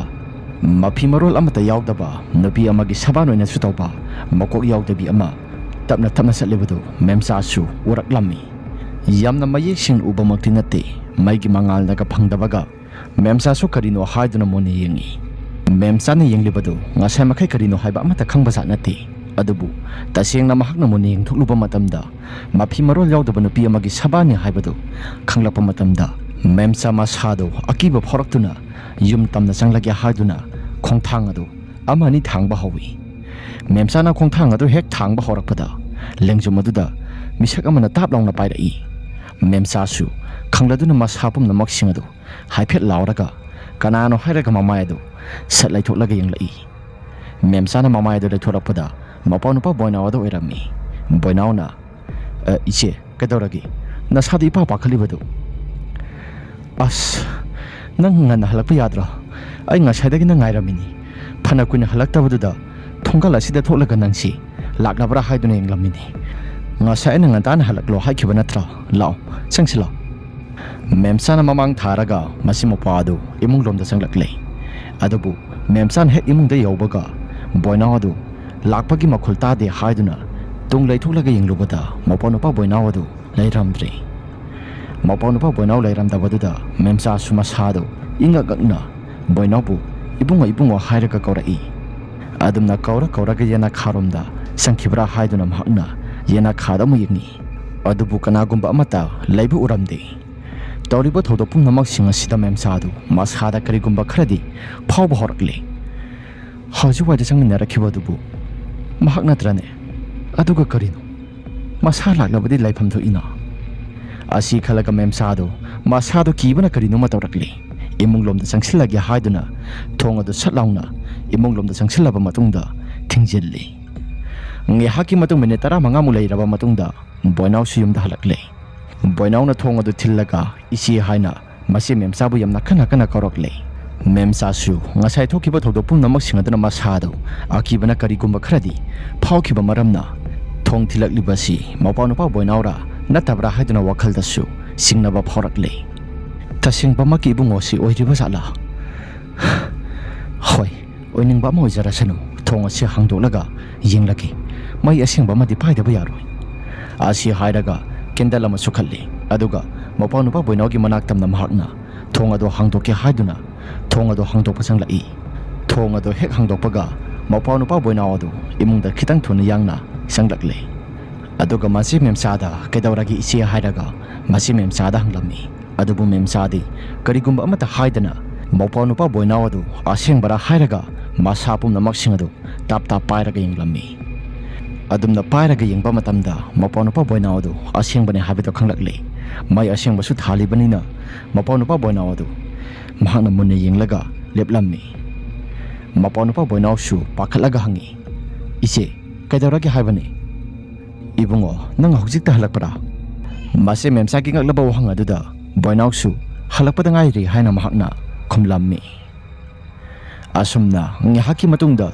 ngasigi thokkiba thodo pumnamak sing adu mase memsana boinauda amathi sithaba tawdana loina tamlammi pumnamak sing adu taraba matungda boinau su hairai ise aisu nahan ahing adu mikap tholakpada manglaiba asomdagi nupi amana kappa lawbagi ningamdana kapagi khonjel amasu tarai masigi sumathakta nupi amana isai sakpagi makholsu amuksu tai ai khoi khakta sunate isi makhol pumnamak tariba si nupi amana kappa lawbagi khonjel tariba pumnamak singadu laikai gi mi kharasu adum taba male nungtigi lampaga sida bol sanaba tholakpada bol yengba tholakpa ahalaman singaduna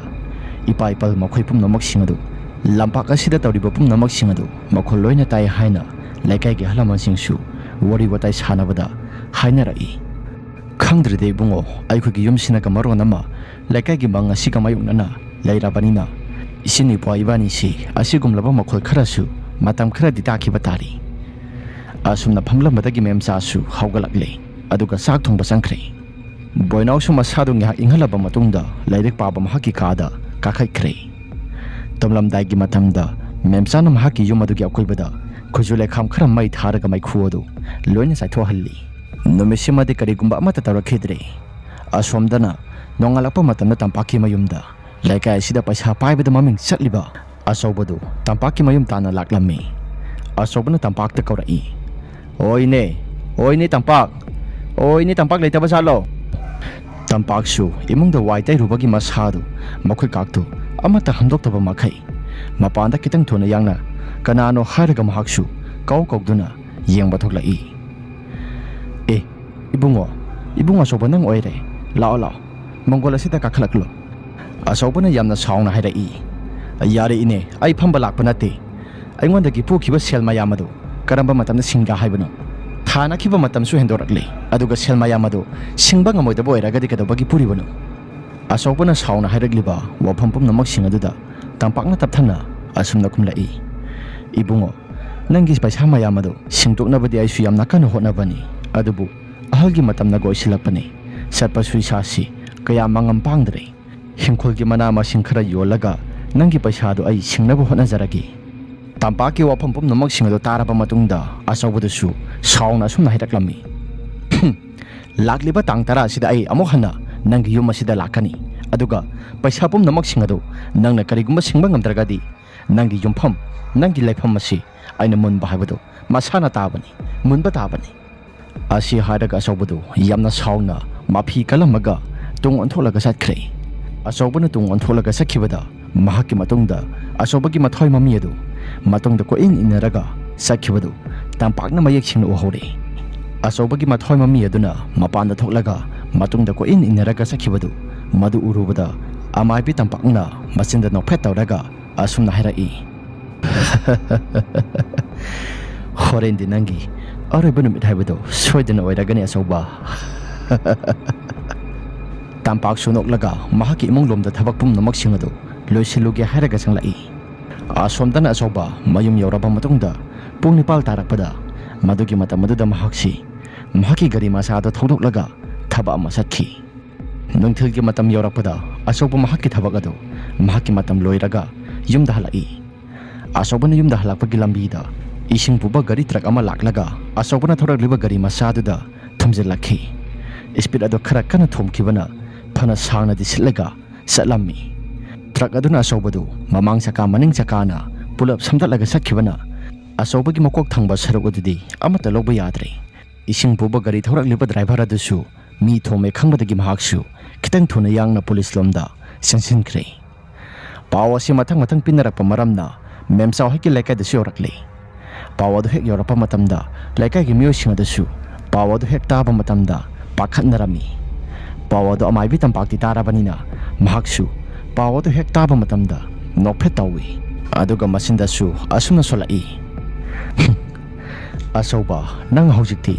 nang swasibagi khayata taraba natro phare phare asi thokani haibasinga sainaidi khangkhrabani asi hairaga amaibi tampak adu masado khoirangba amaga loinana asumna hairaklammi hojiktin haksu sirabanina horeng hakki matungda nahaki asiba haksang adu laikai mangtamna puthoraklagani aduda nahaki haksang gi saruk amadi aine sanariba lai mayam singa sida sak thakpi batabani amaibi tampak adu nokpa yaba khara noktholuraga mi takini haiduna noklamba pumnamak sing adu sab lepki aduga nakal nakal mi leibra haiduna yengi kanagumba amata leibadi udi adumna mi kanagumba amata leitabaduda mahaksu kitang thuna yangna imung lomda sanglage haiduna sanglakle asobagi misi asi urubo khudimakta masa masa singda hangoiba loina phaunare siribane haiduna karidi upai le hangoirabasu hangoina laikai ki miyosingna asobagi asi bhaksang adu poraklaga mathau mangam sing pakthoknabagi damakta mahi mahi marang marang loina tongnarakle asobagi nupi adusu mapuroibagi khushi adu uruba matamda mahakti wantha wantha mayam sanglaga laikatnarami asumna laikai ki miyam asisu asobagi misi asida makhoi mayam sing adasu akibana pek thankre ngarang na hanmakta dama sikibada ngaire asoba sisu sijilaklaba sida laikai ki miyam singsu masa masa sing adu khushi asinaga natai chadana sikibaga laikai ki miyam sing adasu hainadabaga loina kinari namidangi pung tare tarakle namidangi pung tare kaslapasida laikai ki miyoi kharaga imong monongi miyo sing aduga asobagi asi bhaksang asi potloinabagi damakta laikai ki mangtam puthorakle asobasi miyai salaba ahlama khakni aduna siribu khushi asina sumaram oiraga laikai ki miyo sing adasu yumdagi mapan amata thona bahaibadu oinaramde mamangda sikhiba nupi masadusu poloi khiba yaukhiba nupa amana mamana ba amada hairai itaw ngasigi ai ngantana sanglaniko siriba khushi asinaga natai chanaga sidabane isa singa sidi ihai hanade mamana ba amaduna hairai itaw haisu haibani aisu isa sikarigumba amada ihai hanade aduna sangba matamdi bani pulap hamina krasi aisu lehobatali makoi khara lehobasina dum losinjarasani asi hairaga mamana ba anedo wari watai khara sanai mamangda nupi masa ma sikhibadu mangthong thingkidre haibadu makhoi tarukti seba tawba yaukhiba makhoi pumna maksingadu loina kauna khrabani matam maduda yuna ga ngaukibaga makhoi singadasu loina kauna khre ngaihak leiraga dia sobagi mathai yaudra haksang adusu mai thaba horakli adumna mai thaba horakpada khongnang adugi usapum namak singadasu asaw asobu khongnang singadugi usapum namak singadasu nungsiti amata sitana masa mathanta phere phere haibagi matagumna tawba horakli seba tawba yauriba makhoi mayam singadugi maraktagi nupa man han urakpa maramna makhoi mayam singna nupa aduna hairai tu yengu tu ada karinu tawribasi nungsiti amata sepanati khongnang asiki usapum namak singasi lenglibasi mayam amukta yimbiu asi hairaga khongnang adu tawriba mong pum namak singadu nupa aduna mayamda tamba matamda mayam singadu karigumba amata lebadi uramde adubu nupa adudi asobana siriba khushi asiga hauji waida mahakki mimang makta laukriba pum namak singaduga masad ihai hainadre aduna nupa adu mayumda kitang thuna yangna sanglagi makhong hamninge hairaga mahaksu sangkhre asobana siriba khushi asi mayam singsu ihai hainabadi nate ꯑꯗꯨꯕꯨ ꯇꯧꯗꯕꯗꯤ ꯌꯥꯗ꯭ꯔꯕꯅꯤꯅ ꯃꯈꯣꯏ ꯄꯨꯝꯅꯃꯛꯁꯤꯡ ꯑꯗꯨꯁꯨ ꯁꯦꯕꯥꯁꯤ ꯃꯄꯨꯡ ꯐꯥꯅ ꯇꯧꯗ꯭ꯔꯕꯗꯤ ꯌꯥꯔꯣꯏ ꯍꯥꯏꯔꯒ ꯌꯥꯝꯅ ꯋꯥꯅ ꯃꯈꯣꯏꯁꯨ ꯀꯤꯔꯕꯁꯨ ꯀꯤꯅ ꯈꯥꯡꯂꯤꯕꯅꯤ꯫ ꯑꯁꯨꯝꯅ ꯑꯆꯧꯕꯒꯤ ꯍꯛꯆꯥꯡ ꯄꯨꯝꯅꯃꯛꯁꯤꯡ ꯑꯗꯨ ꯃꯩ ꯊꯥꯔꯤꯉꯩ ꯃꯇꯝꯗ ꯅꯨꯄꯥ ꯑꯃꯅ ꯌꯥꯝꯅ ꯀꯟꯅ ꯀꯟꯅ ꯀꯞꯄ ꯂꯥꯎꯕꯒꯤ ꯃꯈꯣꯜ ꯄꯨꯝꯅꯃꯛꯁꯤꯡ ꯑꯗꯨ ꯇꯥꯕ ꯍꯧꯔꯛꯂꯝꯃꯤ꯫ ꯁꯦꯕꯥ ꯇꯧꯕ ꯌꯥꯎꯔꯤꯕ ꯃꯈꯣꯏ ꯄꯨꯝꯅꯃꯛꯁꯤꯡ ꯑꯗꯨꯗ ꯃꯁꯤꯒꯤꯁꯨ ꯃꯊꯛꯇ ꯅꯨꯄꯤ ꯑꯃꯅ ꯃꯈꯣꯜ ꯍꯧꯅ ꯍꯧꯅ ꯅꯣꯛꯄꯁꯤꯡ ꯑꯗꯨ ꯃꯈꯣꯏꯁꯨ ꯇꯥꯕ ꯍꯧꯔꯛꯂꯝꯃꯤ꯫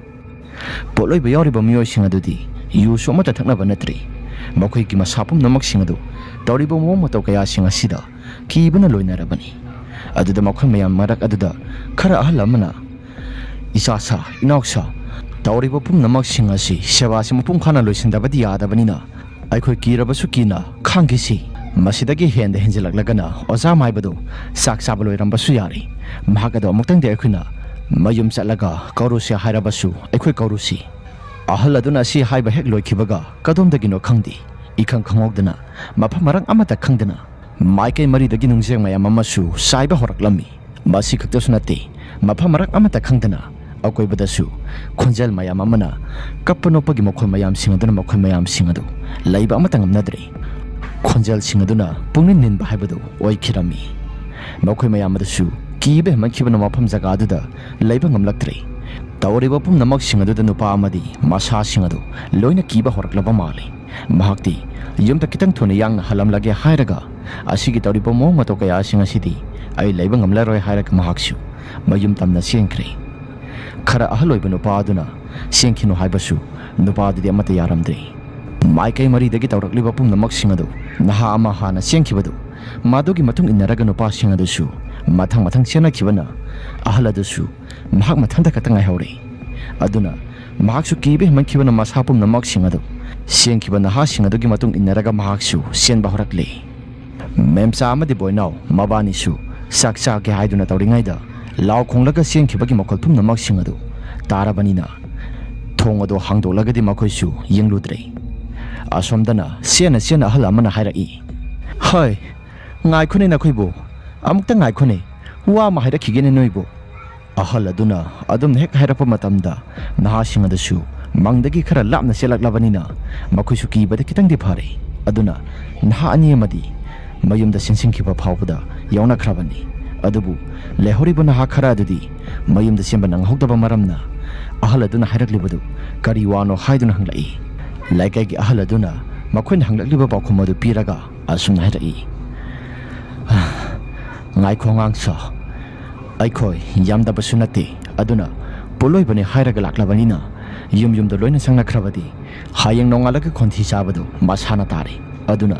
ꯑꯩꯈꯣꯏꯁꯤ ꯄꯥꯈꯠꯂꯕꯁꯨ ꯄꯥꯈꯠꯅ ꯀꯤꯔꯕꯁꯨ ꯀꯤꯅ ꯑꯣꯖꯥ ꯃꯥꯏꯕꯗꯨꯒꯤ ꯃꯅꯥꯛꯇ ꯑꯃꯨꯛꯇꯪ ꯆꯠꯂꯒ ꯑꯣꯖꯥ ꯃꯥꯏꯕꯗꯨ ꯀꯧꯔꯒ ꯑꯩꯈꯣই ꯄꯨꯂꯞ ꯊꯣꯛꯃꯤꯟꯅꯔꯛꯁꯤ, ꯑꯗꯨꯒ ꯃꯪ ꯊꯣꯡ ꯑꯗꯨ ꯊꯤꯡꯖꯅꯕ ꯑꯩꯈꯣꯏꯁꯤ ꯌꯥꯝꯅ ꯀꯟꯅ ꯇꯧꯁꯤ꯫ ꯑꯍꯜ ꯑꯗꯨꯅ ꯍꯥꯏꯔꯛꯂꯤꯕ ꯋꯥꯐꯝ ꯄꯨꯝꯅꯃꯛꯁꯤꯡ ꯑꯗꯨꯗ ꯃꯈꯣꯏ ꯄꯨꯝꯅꯃꯛꯁꯤꯡ ꯑꯗꯨꯁꯨ ꯎꯄꯥꯏꯗꯤ ꯂꯩꯇꯦ꯫ ꯑꯗꯨꯅ ꯂꯣꯏꯅ ꯌꯥꯅꯔꯒ ꯈꯨꯜꯒꯤ ꯃꯇꯣꯜ ꯊꯪꯕꯗ ꯂꯩꯕ ꯑꯣꯖꯥ ꯃꯥꯏꯕꯗꯨꯒꯤ ꯃꯌꯨꯝꯗ ꯃꯈꯣꯏꯁꯤ ꯂꯣꯏꯅ ꯂꯥꯛꯅꯔꯦ꯫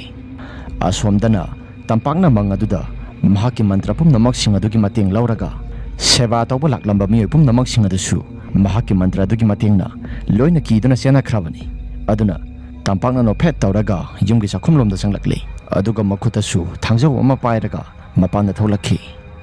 ꯃꯥꯏꯕ ꯀꯧꯕ ꯆꯠꯂꯤꯕ ꯃꯈꯣꯏꯁꯤꯡ ꯑꯗꯨꯁꯨ ꯑꯁꯨꯝ ꯑꯁꯨꯝ ꯂꯥꯛꯄꯅ ꯇꯝꯄꯥꯛꯀꯤ ꯀꯣꯟꯊꯣꯡ ꯑꯗꯨ ꯌꯧꯔꯛꯂꯦ꯫ ꯇꯝꯄꯥꯛꯁꯨ ꯃꯈꯣꯏ ꯂꯥꯛꯂꯦ ꯈꯪꯗꯨꯅ ꯃꯈꯣꯏꯅ ꯎꯒꯗꯅꯕꯅꯤ ꯍꯥꯏꯗꯨꯅ ꯇꯝꯄꯥꯛ ꯑꯗꯨꯁꯨ ꯃꯐꯝ ꯑꯃꯗ ꯂꯣꯠꯂꯒ ꯂꯩꯔꯝꯃꯤ꯫ ꯑꯁꯨꯝꯅ ꯉꯥꯏꯍꯥꯛ ꯂꯩꯔꯒꯗꯤ ꯃꯈꯣꯏ ꯄꯨꯝꯅꯃꯛꯁꯤꯡ ꯑꯗꯨꯁꯨ ꯀꯣꯟꯊꯣꯡ ꯑꯗꯨ ꯂꯥꯟꯊꯣꯛꯂꯒ ꯆꯠꯈ꯭ꯔꯦ꯫ ꯑꯗꯨꯝꯅ ꯂꯥꯜꯂꯒ ꯍꯦꯛ ꯆꯠꯈꯤꯕ ꯃꯇꯝꯗ ꯇꯝꯄꯥꯛꯁꯨ ꯃꯈꯣꯏꯕꯨ ꯂꯣꯟꯅ ꯌꯦꯡꯖꯩ, ꯆꯠꯈ꯭ꯔꯕ꯭ꯔꯥ ꯍꯥꯏꯗꯨꯅ꯫ ꯑꯁꯨꯝꯅ ꯇꯝꯄꯥꯛꯅ ꯀꯅꯥꯒꯨꯝꯕ ꯑꯃꯠꯇ ꯈꯪꯍꯟꯗꯅ ꯃꯤꯔꯛ ꯇꯥꯂꯛ ꯌꯦꯡꯂꯒ ꯃꯍꯥꯛꯁꯨ ꯃꯩ ꯊꯥꯕ ꯍꯧꯔꯛꯄꯒ ꯂꯣꯏꯅ ꯇꯝꯅꯔꯦ ꯍꯥꯏꯔꯒ ꯀꯣꯏꯆꯦꯟ ꯆꯦꯟꯅꯈꯤꯕꯗ ꯉꯥꯏꯔꯤꯕꯅꯤꯅ ꯑꯆꯧꯕꯒꯤ ꯑꯁꯤꯕ ꯍꯛꯆꯥꯡ ꯑꯗꯨꯁꯨ ꯈꯔ ꯈꯔ ꯆꯥꯛꯄ ꯍꯧꯔꯛꯂꯦ꯫ ꯇꯧꯕꯗꯕꯨ ꯃꯈꯣꯡꯒꯤ ꯖꯒꯥ ꯑꯗꯨꯗꯤ ꯑꯃꯠꯇ ꯆꯥꯛꯂꯝꯗ꯭ꯔꯦ꯫ ꯇꯝꯄꯥꯛ ꯃꯌꯥ ꯈꯤꯒꯠꯂꯒ ꯃꯪ ꯑꯗꯨꯒꯤ ꯃꯊꯛꯇ ꯃꯍꯥꯛꯁꯨ ꯀꯥꯈꯠꯂꯛꯂꯦ꯫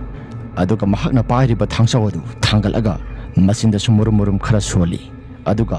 ꯑꯆꯧꯕꯒꯤ ꯌꯦꯠ ꯊꯪꯕ ꯃꯈꯣꯡ ꯑꯗꯨꯁꯨ ꯇꯨꯕꯠ ꯂꯥꯎꯅ ꯌꯥꯟꯊꯠꯈ꯭ꯔꯦ꯫ ꯑꯍꯥꯟꯕ ꯌꯥꯟꯕ ꯃꯇꯝꯗꯗꯤ ꯃꯈꯣꯡ ꯑꯗꯨ ꯇꯠꯇꯦ꯫ ꯑꯅꯤꯔꯛ ꯑꯍꯨꯝꯂꯛ ꯌꯥꯜꯂꯕ ꯃꯇꯨꯡꯗ ꯑꯆꯧꯕꯒꯤ ꯃꯈꯣꯡ ꯑꯗꯨ ꯀꯛꯊꯠꯂꯤ꯫ ꯇꯥꯟꯖꯥ ꯑꯁꯤꯗ ꯅꯣꯡ ꯑꯁꯤꯁꯨ ꯌꯥꯝꯅ ꯀꯟꯅ ꯀꯟꯅ ꯈꯥꯛꯂꯛꯏ꯫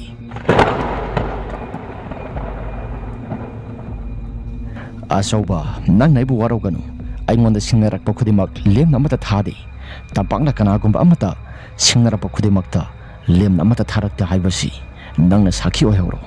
ngasai nang naibu tathina nganglam mahini ngasina hakna misi sadana siribasi masigi sumathakta nangi nakhong yet thangbasi aina ngasidagi sanariba saroi ngaroi mayam singaduda sakthak oina piragani asi hairaga tampakadu makhulde amata thoktana noklai aduga asawbagi kaklaba makhong yet thangba sarugadu madudagi tarakleba I mayam singadu mahangna ilakliba phiyaduna I pum namak singadu laibak makhada takhidanabani haidram hakna yamna section yesilaga mayum tamna porakle amaiba kawba sakhiba makhoi singadasu thokiba wari pum namak singadu amaibaduda loina tamlami maduda maibaduna wari pum namak singadu taraba matungda mahaksu mahak punna seba tawba yaruriba makhoi pum namak singaduga mangtamna pulap lakminare asomdana tampakadu hathu laklaba matungda mayum adu yauri mayum hek yoba matamda mayumda thalamriba maipum namak singadu loina muthatli aduga yumyaiduda kendal khaktamak thali kendal thalibadasu ama khaktani aduna yumadu loina ngan bahabadu oiramde phak ama tharaga phamtharakle aduga ngasai mahakna phina yonglakhiba asobagi kaklaba makhong adu putholakle ngasai mahakna kakhiba makhong adu makhut ani sanglaga thangkalli aduga masindasu kari no khangdaba khara murum solaga mahaksu mantra khara sonba horakle mantra sona mamit adusu uisingkhre ngihak tumina leiruraba matungda tampakadu mamit adu khangpang panglaga saksanglomda sanglakle aduga saksangi thong adusu hangdoklaga maning thonglomda mahaksi thokpa horakle nong adusu yamna kana khai madugi sumathakta nungsit adusu yamna kana silai tampakna mapalamda tholakpada yumadugi maning mahada kana leige haiduna mahakna yenglami adubu kanagumba amata leibudi uramde asumna yumadugi pukri maning thangma saragududa mamai adu onsillaga asumna hairai aina ngasi pigadoriba sakthak asi masin aroiba nate aina bo haibi illabadi nakhuna apamba pumnamak singadu aina sakthak oina loina pigadoribani aduna matung tarakpadasu masidagi hena aina apamba pumnamak singda nakhuna thunghanaba honagadabani karigumba nakhuna aina hairapu khudimakta loina imba thoklabadi sakthak asi masidagi hena phajaba ahawba singchak ngata pirakadoribani se ngasi gide masi oina sajaro asi hairaga amaibi tampakna asobagi kaklaba yet thangba makhong adu pokri duda hunthakri adum nek hunthakibada pokri manung adu ngasai makhedi tuminna karigumba amata lengdana lairamba pum namak singadu akakpa makhong adu heklang thakiba matamda mi mari mangana iroiraga yamna langlaga sanabagi makholgumna pokri manung adu taba hongnarakle tariba makhon mayam adasu pokri manung adu karigumba ama langthakibada munnaraga setuna sanabagi mokholamassu taba horkle madu taba matamda tampakti masadu nokphet tawraga mahaki maning thonggi kon phengbamda leiriba batin adu madu mayek sing urakle maduda mahakna batin adu paikhalaba matungda pukri adudagi ising ama sokalle aduga masapum namakta I dairiba pum namak sing adu batin aduna loina haitharaga samthokle tairakliba I pum namak sing adu kabak samthoklaba matungda tampaksu imung lomda sanglakle asomdana laikai gi maibaduna samina khiba makhoi mayam singadusu laikai gi maibaduga al singaduga pulapna mangaduda hek yorakpada laikai gi ahlamana asumna hairai is kari matawna sibu atai laiminariba miyam singadusu yengba matamda makhoi pumna mak singadu ngakpana khamthengle asobagi makhong yoramdabududa makhoi mayam su loina ngaknari naha amana oja maiba kari matawna toriba sibu haiduna hanglai maduda maibaduna kanagumba amata tahandana masinda tapna mangle hairaga sonba horkle aduga mayam tanabani haiduna mahakna lauraga hairai karigumba amata tawroi handak maraksi laikai sida lai phataba khara tilli aduna marang kaiba maramna thodopum namak singa si tawribani ngihak leiraga di poloi ramba pum namak singa dusu loisilli maibaduna mangthongadu thingjilli mayam dusu maibaduga punna lakminabanina masadusi ina sikna mayamdugi mahaki mayum singaduda loina sanghori maibaduga pulapuna thabak tawminarabanina makhoisu ahingadu akiba masena mata yaukidre asumna ahingi matamda memsa hoigi yumgi koibadu mi amana yamna kapal lauraga कोसिन सेंदुना सानबगी मखोल कया मरुम अमा ताबा हेमलकपना मसे मोपादसु अहिंग अमता तुमना खिदे नमित खरानिगी मतुंगदा लैकाय असि हानगी इमान मानदबा मतौ कया मरुम अमा तौबा होरक्लमी नुपी मसामा अहांबा सिखिबदा मंगथोंग थिंगौदबा नुपासिंग अदुगी युमगी मियोसिंगसु लैकायगी मियोसिंग मथंग मथंग सिबा यौरपदुदा मखोय इमुंग मनुंगी मियोसिंगसु लोयना सिबा होरक्ले लैकाय असि तमनबनसु खुलसी होंबा लोयना यौनख्रे मीसु पुंचिक्सी हानदगी हेना तमथिरबा मौं कया मरुम अमा तौबा होरक्लमी बोयनाउना मेमचादा हायरई इसे तौरिबा मौं मतौ कया सिंग असिदा अखोयसु लैबा ngamgadaba mande laikai gi manga sinaga mayoknana laisilabani laikai sisu karigumba kharadi adum thengnare aduna hanadagi tawriba pumnamak singadu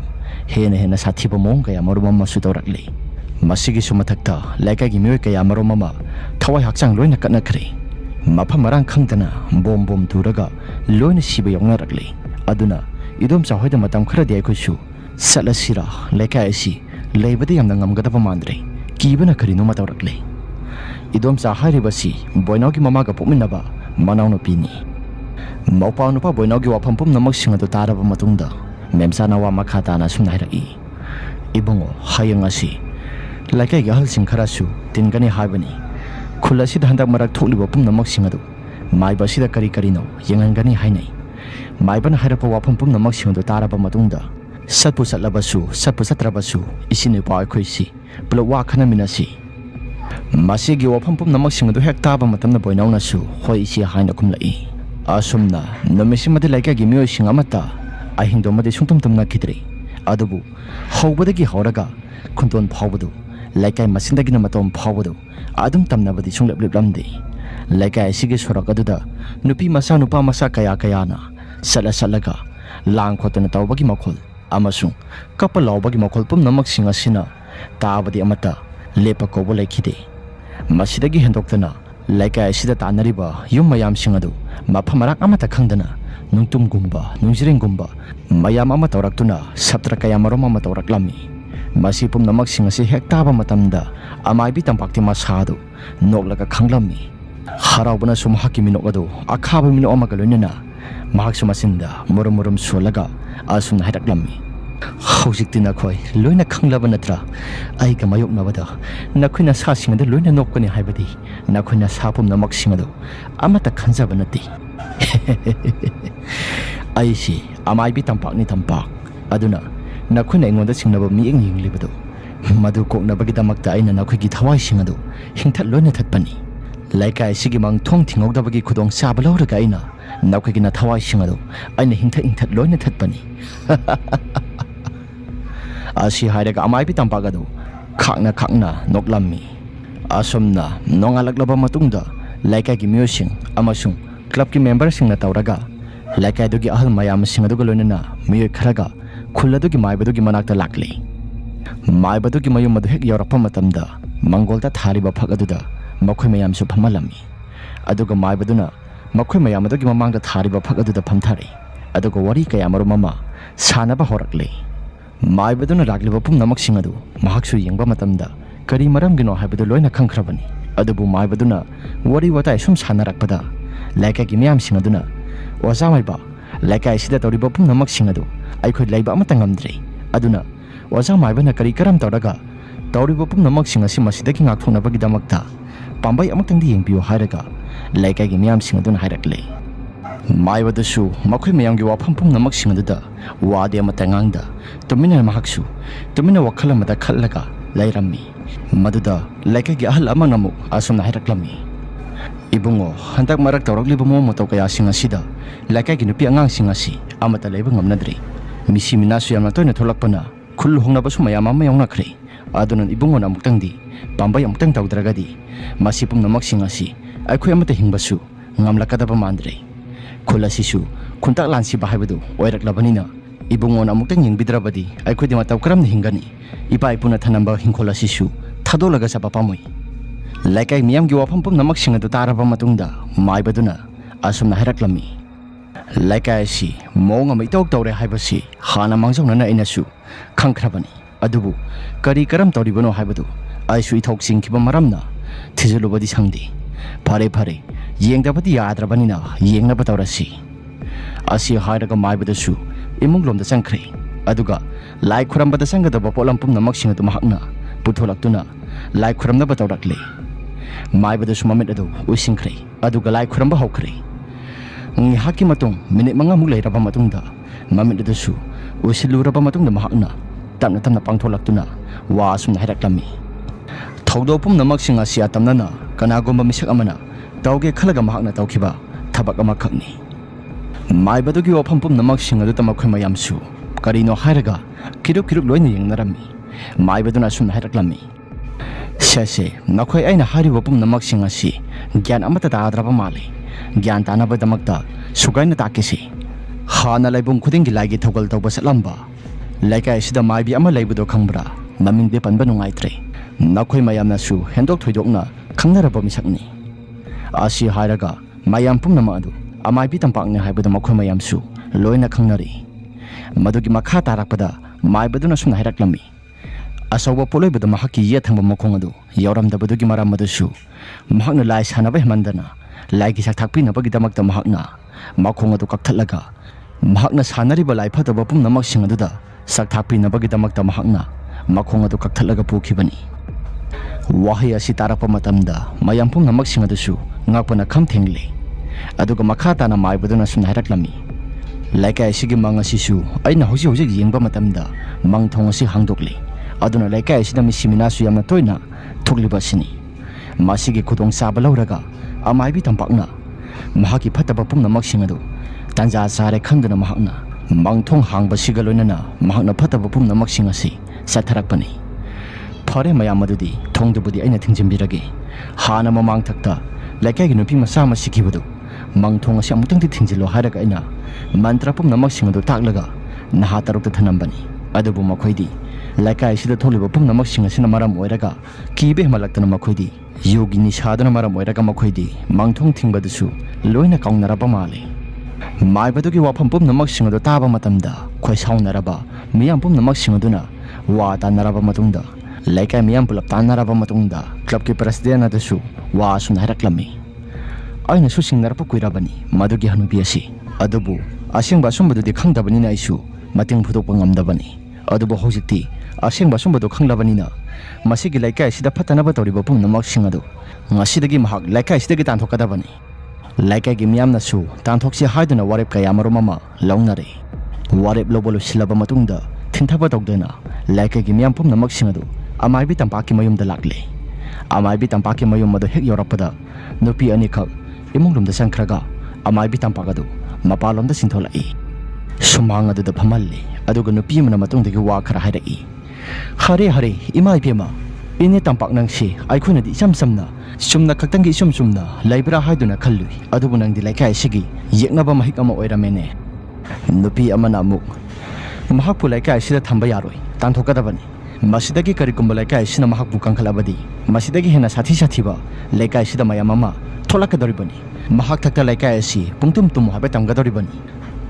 asi hairaga laikai gi miyam sing adusu mahakna tawkhriba pumnamak sing aduga mayam sing adu penadaba maramna mahaki makokta horiba masam khrasi phoidatlaga hamog yenghang taisi hairaga mayam su hainarakle maralna mapot pharabi amaibi tampagadu mayam aduna tawriba pumnamak sing adu mahak masa su loina yaraduna tumina adumak laikhi mayam sing adusu sawpana loina khibana phubo su yaure madugi su mathakta makok adusu maru kokthokpa horakle maru koklaba makok adu hamuk yenghang tairaga sorok lamjawda soro soro singlaga mayam mamangda khungoi naraki masigi matungda amaibi tampagadu laikai dagi tanthokre laikai gi amaibaduna su amaibi tampakna sannaramba laipum namak sing adu mahakna loisilaba matungda laikai asigi mangadasu asi thong thingjingkhre